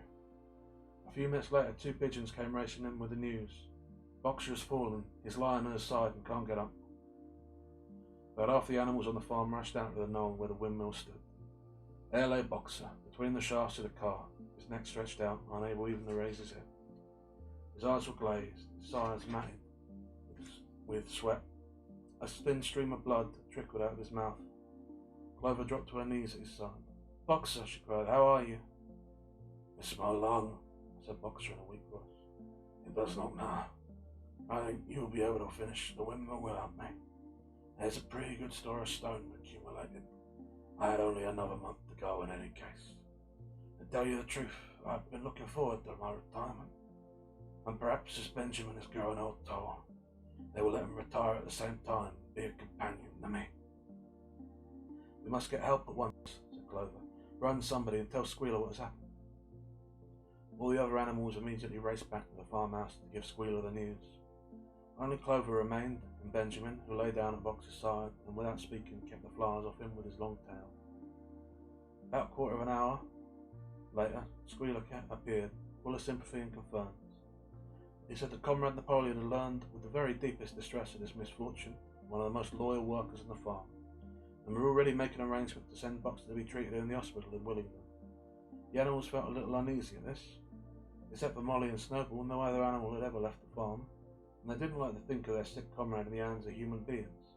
However, Squealer easily convinced them that the veterinary surgeon in Willenden could treat Boxer's case more satisfactorily than could be done on the farm. About half an hour later, when Boxer had somewhat recovered, he was, with difficulty, gotten to his feet and managed to limp back to his stall, where Clover and Benjamin had prepared a good bed of straw for him. The next 2 days, Boxer remained in his stall. The pigs had sent out for a large bottle of pink medicine, which they had found in the medicine chest in the bathroom. Clover administered it to Boxer twice a day after meals. In the evening, she lay in his stall and talked to him, while Benjamin kept the flies off him. Boxer professed not to be very sorry for what happened. If he made a good recovery, he might expect to live another 3 years, and he looked forward to the peaceful days when he would spend in the corner of the big pasture. It would be the first time that he had leisure to study and improve his mind. He intended, he said, to devote the rest of his life to learn the remaining 22 letters of the alphabet. However, Benjamin and Clover could only be with Boxer after working hours, and it was in the middle of the day when the van came to take him away. The animals were all at work, weeding turnips under the supervision of a pig, when they were astonished to see Benjamin come galloping from the direction of the farm building, braying at the top of his voice. It was the first time they had ever seen Benjamin excited. Indeed, it was the first time that anyone had ever seen him gallop. "Quick, quick," he shouted, "come at once, they're taking Boxer away." Without waiting for orders from the pig, the animals broke off work and raced back to the farm building. Sure enough, there in the yard were a large closed van, drawn by 2 horses, with a letter on its side and a sly-looking man in a low-crowned bowler hat sitting on the driver's seat. And Boxer's stall were empty. The animals crowded round the van. "Goodbye, Boxer," they chorused. "Goodbye." "Fools! Fools!" shouted Benjamin, prancing round them and stamping the earth with his small hooves. "Fools! Do you not see what's written on the side of that van?" I gave the animals a pause, and there was an hush. Muriel began to spell out the words, but Benjamin pushed her aside. In the midst of a deadly silence, he read, "Alfred Simmons, horse slaughterer and glue boiler, Wellington, dealer in irons and bone meal, kennel supply. Do you not understand what that means? They are taking Boxer to the knackers." A cry of horror burst from all the animals. At this moment, the man on the box whipped up his horses, and the van moved out of the yard at a smart trot. All the animals followed, crying out at the tops of their voices. Clover forced her way to the front. The van began to gather speed. Clover tried to stir her stout limbs to gallop and achieved a canter. "Boxer!" she cried. "Boxer! Boxer! Boxer!" At just this moment, as though he had heard the uproar outside, Boxer's face, with a white stripe down his nose, appeared at the small window on the back of the van. "Boxer!" cried Clover in a terrible voice. "Boxer, get out! Get out quickly! They are taking you to your death!" All the animals took up the cry of, "Get out, Boxer! Get out!" But the van were already gathering speed and drawing away from them. They were uncertain whether Boxer had understood what Clover had said. But a moment later his voice disappeared from the window, and there was the sound of a tremendous drum of hooves inside the van. He was trying to kick his way out. The time had been when a few kicks from Boxer's hooves would have smashed the van to matchwood. But alas, his strength had left him, and in a few moments the sound of drum and hooves grew fainter and died away. In desperation, the animals began appealing to the 2 horses which drew the van to stop. "Comrades, comrades," they shouted, "don't take your own brother to his death." The stupid brutes, too ignorant to realise what was happening, merely set back their ears and quickened their pace. Boxer's face did not reappear at the window. Too late, someone thought of racing ahead and shutting the far bar gate. Then another moment the van went through it and rapidly disappearing down the road. Boxer was never seen again. 3 days later it was announced that he had died in the hospital at Wellington, in spite of receiving every attention a horse could have. Squealer came to announce the news to the others. He had, he said, been present during Boxer's last hours. "It was the most affecting sight I have ever seen," said Squealer, lifting his trotter and wiping away a tear. "I was at his bedside to the very last. In the end, almost too weak to speak, he whispered in my ear that his sole sorrow was to have passed on before the windmill were finished. 'Forward, comrades,' he whispered, 'forward to the name of rebellion. Long live Animal Farm, long live Comrade Napoleon. Napoleon is always right. Those were his very last words, comrades.'" Here Squealer's demeanour suddenly changed. He fell silent for a moment, his eyes darted suspicious glances from side to side before he proceeded. It had come to his knowledge, he said, that a foolish and wicked rumour had been circulated at the time of Boxer's removal. Some of the animals had noticed that the van which took Boxer away were marked horse slaughterer, and actually jumped to the conclusion that Boxer was being sent to the knackers. "They are almost unbelievable," said Squealer, "that any animal could be so stupid. Surely," he cried indignantly, whisking his tail and skipping from side to side. Surely they knew their beloved leader, Comrade Napoleon, better than that. But the explanation was really very simple. The van had previously been the property of the knacker and had been bought by the veterinary surgeon who had not yet painted the old name out. That was how the mistake had arisen. The animals were enormously relieved to hear this, and when Squealer went on to give further graphic details of Box's deathbed, and the admirable care he had received, and the expensive medicine for which Napoleon had paid without a thought as to cost, their last doubts disappeared, and the sorrow they felt for their comrade's death were tempered by the thought he had at least died happily. Napoleon himself appeared in the morning of the following Sunday, and pronounced a short oration in Box's honour. It had not been possible, he said, to bring back their lamented comrade's remains from retirement on the farm. He had ordered a large wreath to be made from the laurels in the farmhouse garden and sent down and placed on Box's grave. In a few days' time, the pigs intended to hold a memorial banquet in Box's honour. Napoleon ended his speech with a reminder of Box's two favourite maxims. I will work harder, and Comrade Napoleon is always right. Maxims, he said, which every animal would do well to adopt as his own. On the day appointed for the banquet, a grocer's van drove up from Wellington and delivered a large wooden crate at the farmhouse. That night, with the sound of uproarious singing, which were followed by what sounded like a violent quarrel, and ended about 11 o'clock with a tremendous crash of glass. No one stirred in the farmhouse before noon the following day, and the word went round that from somewhere or other the pigs had acquired the money to buy themselves another case of whisky. That's the end of chapter 9.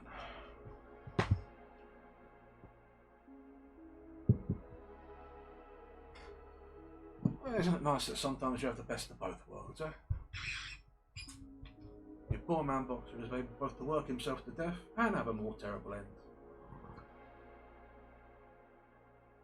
What glories in the world of Comrade Napoleon, eh? What glories, what wonders.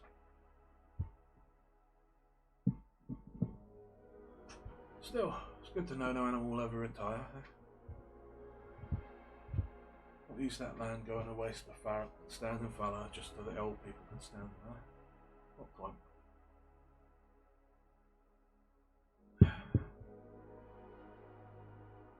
You know things are bad when even Benjamin's up in arms about them. Donkeys live a very long time. Funny, I don't think rats live a very long time. I'm not sure exactly how old I am. Been down here a little over 2 years now. The time above is a little less clear, but I reckon it's probably about the same, so I'm probably about 4 years old. So why do I feel so much older? Why do I feel so much older? Still, I need to have my water and keep my throat parched so I can finish the last chapter. I assume it's the last chapter. There might be 2 if they're short. So let's have a drink, eh? A toast. Comrade Napoleon. May he receive such fine care as did Boxer, eh?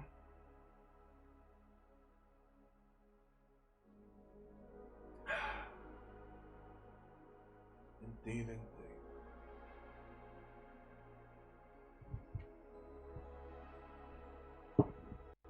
Worst part is I don't even necessarily object to the drinking of alcohol. Can't say I've ever had much cause to it, but I've been fond of drunks. They're often the sort of people who drop a bit of food on the ground. In fact, a kebab shop late at night is a wonderful time for a rat, at least the outside of one.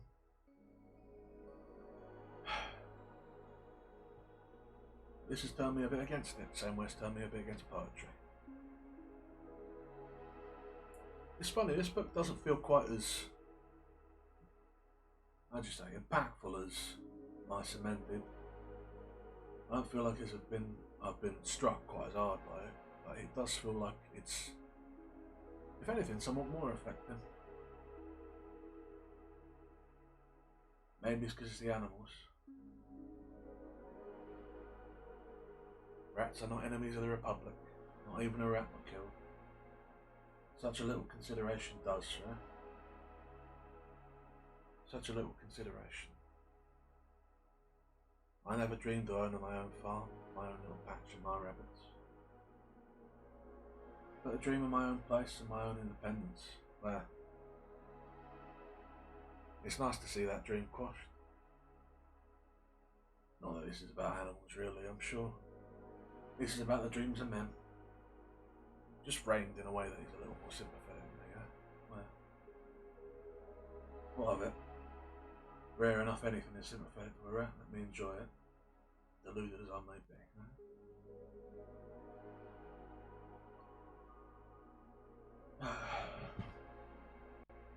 Boxer never existed. And there is no sugar candy mountain for him. Though he does so richly deserve it. Right, pressing on. Chapter 10. Years passed. The seasons came and went. The short animal lives fled by. A time came when there were no one who remembered the old days before the rebellion, except Clover, Benjamin, Moses the Raven, and a number of the pigs. Muriel were dead. Bluebell, Jessie, and Pincher were dead. Jones too were dead. He died in an inebriate's home in another part of the country. Snowball were forgotten. Boxer were forgotten, except by the few who had known him. Clover were an old, stout mare now, stiff in the joints, with a tendency to ruin the arms. She was 2 years past the retiring age, but in fact no animal had ever actually retired. The talker setting aside a corner of the pasture for superannuated animals had long since been dropped. Napoleon was now a mature boar of 24 stone. Squealer was so fat that he could with difficulty see out of his eyes. Only old Benjamin was much the same as ever, except for being a little greyer about the muzzle, and, since Boxer's death, more morose and taciturn than ever. There were many more creatures on the farm now, though the increase were not so great as had been expected in earlier years. Many animals had been born during the rebellion were only a dim tradition, passed on by word of mouth, and others had been bought who had never heard mention of such a thing before their arrival. The farm possessed 3 horses now beside Clover. They were fine upstanding beasts, willing workers, and good comrades, but very stupid. None of them proved able to learn the alphabet beyond the letter B. They accepted everything that they were told about the rebellion and the principles of animalism, especially from Clover, for whom they had almost filial respect. It was doubtful whether they understood very much of it. The farm were more prosperous now and better organised, and even be enlarged by 2 fields which had been bought from Mr. Pilkington. The windmill had been successfully completed at last, and the farm possessed a threshing machine and an hay elevator of its own, and various new buildings had been added to it. Whymper had bought himself a dog cart. The windmill, however, had not after all been used for generating electrical power. It was used for milling corn and brought in an handsome money profit. The animals were hard at work, building yet another windmill. When that one were finished, so it was said, the dynamos would be installed. But the luxuries of which Snowball had once taught the animals to dream, the stalls with electric lights and hot and cold water, and the 3-day week were no longer talked about. Napoleon had denounced such ideas as contrary to the spirit of animalism. The truest happiness, he said, lay in working hard and living frugally. Somewhat seemed as though the farm had grown richer without making the animals themselves any richer, except of course for the pigs and the dogs. Perhaps this was partly because there were so many pigs and so many dogs. But not that these creatures did not work, after their fashion. There was a Squealer were never tired of displaying an endless work in the supervision and organisation of the farm. Much of this work were a kind that other animals were too ignorant to understand. For example, Squealer told them that pigs had to expend enormous labours every day upon mysterious things called files, reports, minutes and memoranda. These were large sheets of paper which had to be closely covered with writing, and as soon as they so covered they were burnt in the furnace. This was of the highest importance for the welfare of the farm, Squealer said. But still, neither pigs nor dogs produced any food by their own labour, and there were very many of them, and their appetites were always good. As for the others, their lives, so far as they knew it, was as it always had been. They were generally hungry, they slept on straw, they drank from the pool, and they laboured in the fields. In winter they were troubled by the cold, and in summer by the flies. Sometimes the older ones among them wrapped their dim memories and tried to determine whether exactly in the early days of the rebellion, when Joe's expulsion was still recent, things had been better or worse than now. They could not remember. There were nothing with which they could compare their present lives. They had nothing to go upon except Squealer's list of figures, which invariably demonstrated that everything was getting better and better. The animals found the problem insolvable. In any case, they had little time to speculate on such things now. Only old Benjamin professed to remember every detail of his long life, and to know that things never had been, there ever could be much better or much worse. Hunger, hardship and disappointment being so, he said, the unalterable law of life. Yet the animals never gave up hope. More they never lost, even for an instant, their sense of honour and privilege in being members of Animal Farm. They were still the only farm in the old country, in all England, owned and operated by animals. Not one of them, not even the youngest, not even the newcomer who had been brought from farms 10 or 20 miles away, ever ceased to marvel at that. When they heard the gun booming and saw the green flag fluttering on the masthead, their hearts swelled with imperishable pride, and their talk always turned towards the old heroic days. The expulsion of Jones, the writing of the Seven Commandments, the great battles in which the human invaders had been defeated. None of the old dreams had been abandoned. The Republic of the Animals, which the Major had foretold when the green field of England should be untrodden by human feet, was still believed in. Some day it would come in. It might not be soon. It might not be within the lifetime of any animal now living. But still it would come in. Even the tuna beasts of England were perhaps hummed secretly here and there at any rate. It were a fact that every animal on the farm knew it, though no one would have dared to sing it aloud. It might be that their lives were hard and that not all their hopes had been fulfilled, but they were conscious that they were not as other animals. If they went hungry, it was not from feeding tyrannical human beings. If they worked hard, at least they worked for themselves. No creature among them went upon two legs. No creature called any other creature master. All animals are equal. One day in early summer, Squealer ordered the sheep to follow him and led them out to a place of waste ground at the other end of the farm, which had become overgrown with birch saplings. The sheep spent the whole day there, browsing at the leaves under Squealer's supervision. In the evening he returned to the farmhouse himself, as it was warm weather told the sheep to stay where they were. It ended by their remaining there for an whole week, during which time the other animals saw nothing of them. Squealer was with them for the great part of every day. He was, he said, teaching them to sing a new song, for which privacy were needed. But just after the sheep had returned, on a pleasant evening, when the animals had finished work and were making their way back to the farm buildings, the terrified neighing of an horse sounded from the yard. Startled, the animals stopped in their cracked tracks. It was Clover's voice. She neighed again, and all the animals broke into a gallop and rushed into the yard, and they saw what Clover had seen. It was a pig, walking on his own legs. Yes, it was Squealer. A little awkwardly, as though not quite used to supporting his considerable bulk on the position, with perfect balance, he was strolling across the yard. A moment later, out from the door of the farmhouse came a long file of pigs, all walking on their own legs. Some did it better than others. One or two were even a trifle unsteady, and looked as though they would like the support of a stick. But every one of them made his way right round the yard successfully. And finally there were a tremendous baying of dogs, and a shrill crowing from the black cockerel, and out came Napoleon himself, majestically upright, casting haughty glares from side to side, and with his dogs gambolling round him. He carried a whip in his trotter. They were a deadly silence. Amazed, terrified, huddling together, the animals watched the long line of pigs march slowly round the yard. It was as though the world had turned upside down. Then there came a moment when the first shock had worn off, and when, in spite of everything, in spite of their terrors of the dogs and the habit developed through long years, and never complaining, never criticising, no matter what happened, they might have uttered some word of protest. Just at that moment, as though at a signal, all the sheep burst out in a tremendous bleating of 4 legs good, 2 legs better. 4 legs good, 2 legs better. 4 legs good, 2 legs better. It went on for 5 minutes without stopping. By the time the sheep had quieted down, the chance to utter any protest had paused, had passed. The pigs had marched back into the farmhouse. Benjamin felt a nose nuzzling at his shoulder. He looked round. It was Clover. Her old eyes looked dimmer than ever. Without saying anything, she tugged gently at his mane and led him round to the end of the big barn where the 7 commandments were written. For a minute or two they stood gazing at the tiled wall and its white lettering. "My sight is failing," she said finally. "Even when I was young I could not have read what was written there. It appears to me that the wall looks different. Are the 7 commandments the same as they used to be, Benjamin?" For once Benjamin consented to break his rule and read out to her what was written on the wall. There was nothing there now except a single commandment. It ran, "All animals are equal.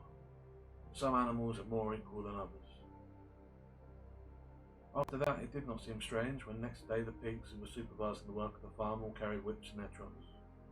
It did not seem strange to learn the pigs had brought themselves a wireless set, were arranging to install a telephone and taken out a subscription to John Bull, Titbits and the Daily Mirror.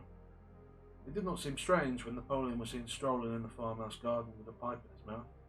Not even when the pigs took Mr. Jones' clothes out of the wardrobes and put them on.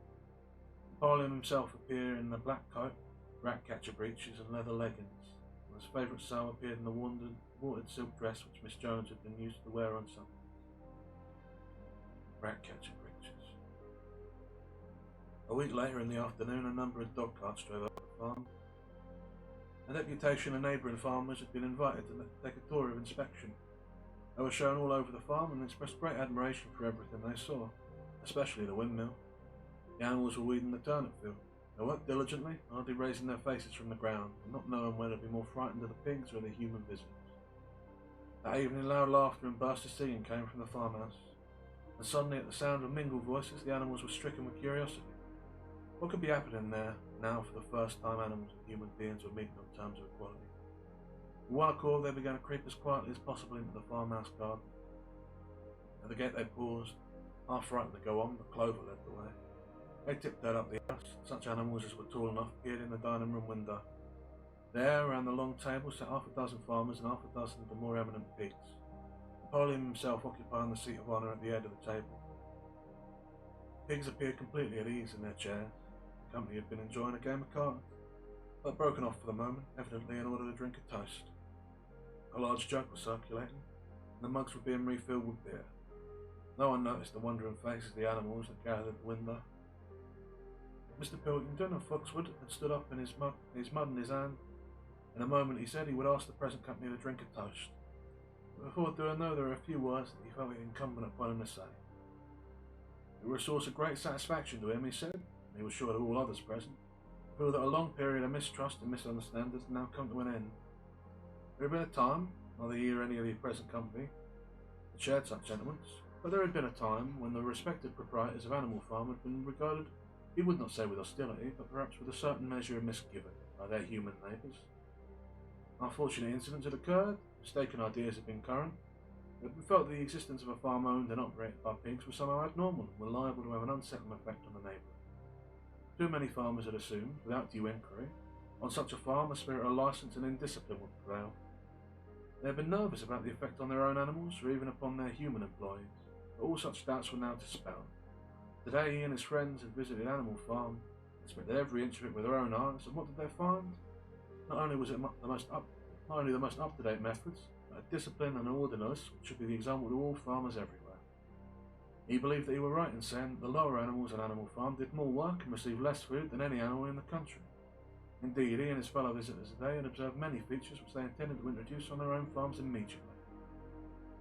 He would end his remarks, he said, by emphasising once again the friendly feeling that subsisted and ought to subsist between Animal Farm and its neighbours. Between pigs and humans, human beings there were not, and there need not be any clash of interest whatever. Their struggles and their difficulties were one. Was not the labour problem the same everywhere? Here it became apparent that Mr. Pilkington were about to spring some carefully prepared witticism on the company, and for a moment he was too overcome by amusement to be able to utter it. After much choking, during which his various chins were turned purple, he managed to get out. "If you have your lower animals to contend with," he said, "we have our lower classes." This bomb set the table in a roar. Mr. Pilkington once again congratulated the pigs on the lower rations and the long working hours and the general absence of pampering which had observed on Animal Farm. And now, he said finally, he would ask the company to rise to their feet and to make certain that their glasses were full. "Gentlemen," concluded Mr. Pilkington, "gentlemen, I'll give you a toast. The prosperity of Animal Farm." There were enthusiastic cheering and stamping of feet. Napoleon was so gratified that he left his place and came round the table to clink his mug against Mr. Pilkington's before emptying it. When the cheering had died down, Napoleon, who had remained on his feet, intimated that he too had a few words to say. Like all of Napoleon's speeches, it was short and to the point. He too, he said, were happy. The period of misunderstanding were at an end. For a long time there had been rumours, circulated, I had reason to think, by some malignant enemy. There was something subversive and even revolutionary in the outlook of himself and his colleagues. He had been credited with attempting to stir up rebellion among the animals on neighbouring farms. Nothing could be further from the truth. Their sole wish now and in the past were to live at peace and in normal business relationship with their neighbours. This farm, which he had the honour and control, he added, was a cooperative enterprise. The title deeds, which were in his own possession, were owned by the pigs jointly. He did not believe, he said, that any of the old suspicions still lingered. Certain changes had been made recently in the routine of the farm, which should have the effect of promoting confidence still further. Hitherto the animals of the farm had a rather foolish custom of addressing one another as comrade. This was to be suppressed.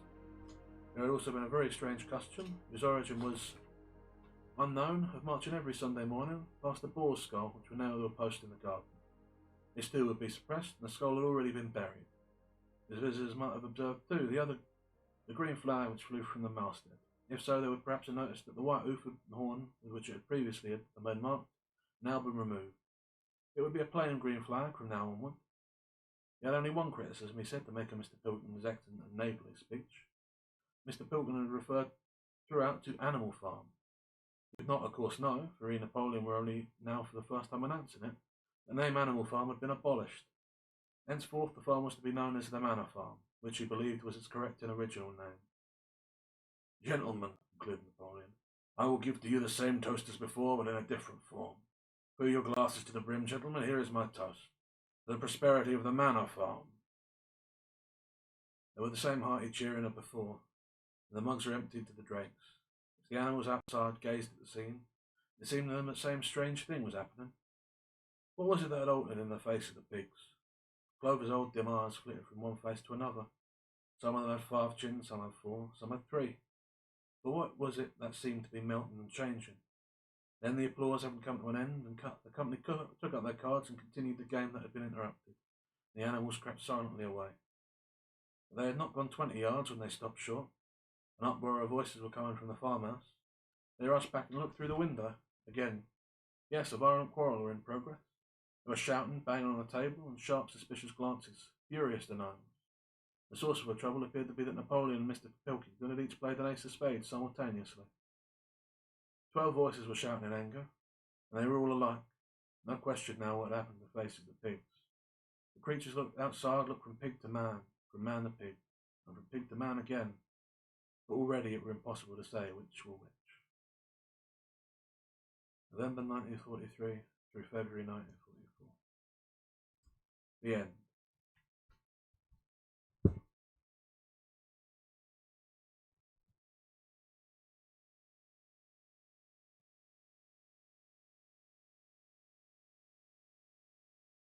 Oh, well, let's take a moment, Let's take a moment. It feels so great staying in my bed right now, but let's take a moment. I think that was well, it's rough. The idea that even the most well-meaning rebellion should turn out such. I suppose I can claim surprise on my critique yesterday against Thomas Paine. The best meaning intentions all turn away. It might be argued that all things come to such, that every good intention turns to wicked in the end.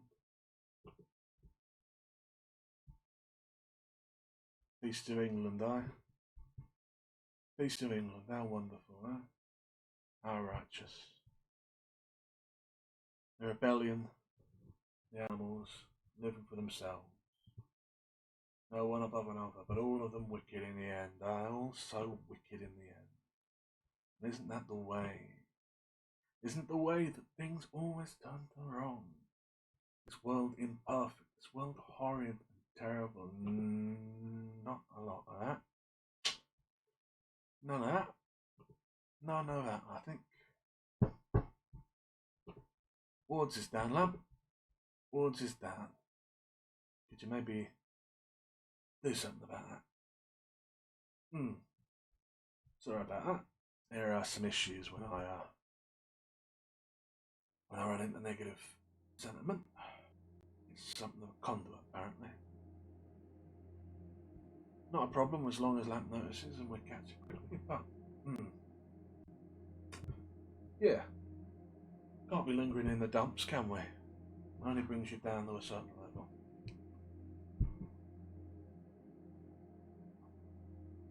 And sure, it's a bit of a grim story, but well, it's just that isn't the story.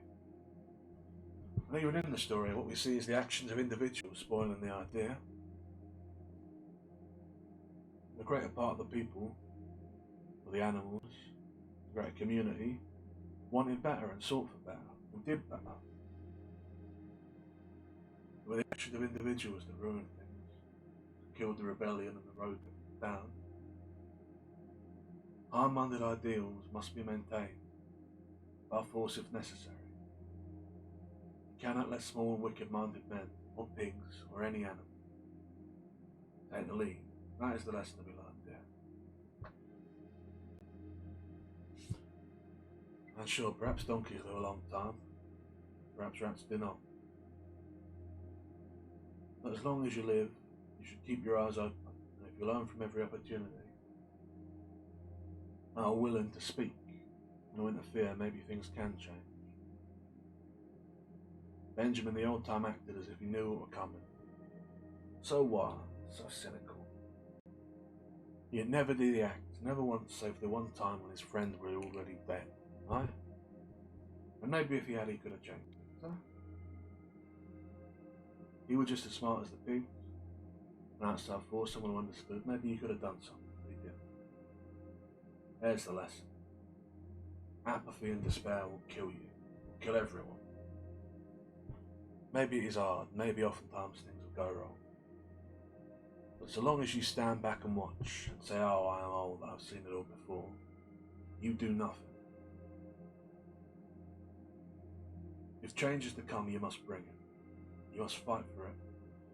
Not by working hard, not by doing what you're told, but by seeing the way the world is and moving to enact your will upon it. If you have power to change things and you do not act, then what happens is as much your fault as it is anyone else's. Inaction is a choice. Volition is presence, is power, is impact. Do not give in to despair. That way lie vile things.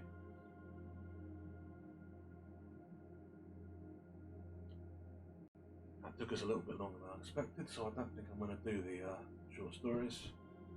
I'll probably see if I can scavenge up a couple more from the same area, maybe by the same fella. We'll do them for tomorrow.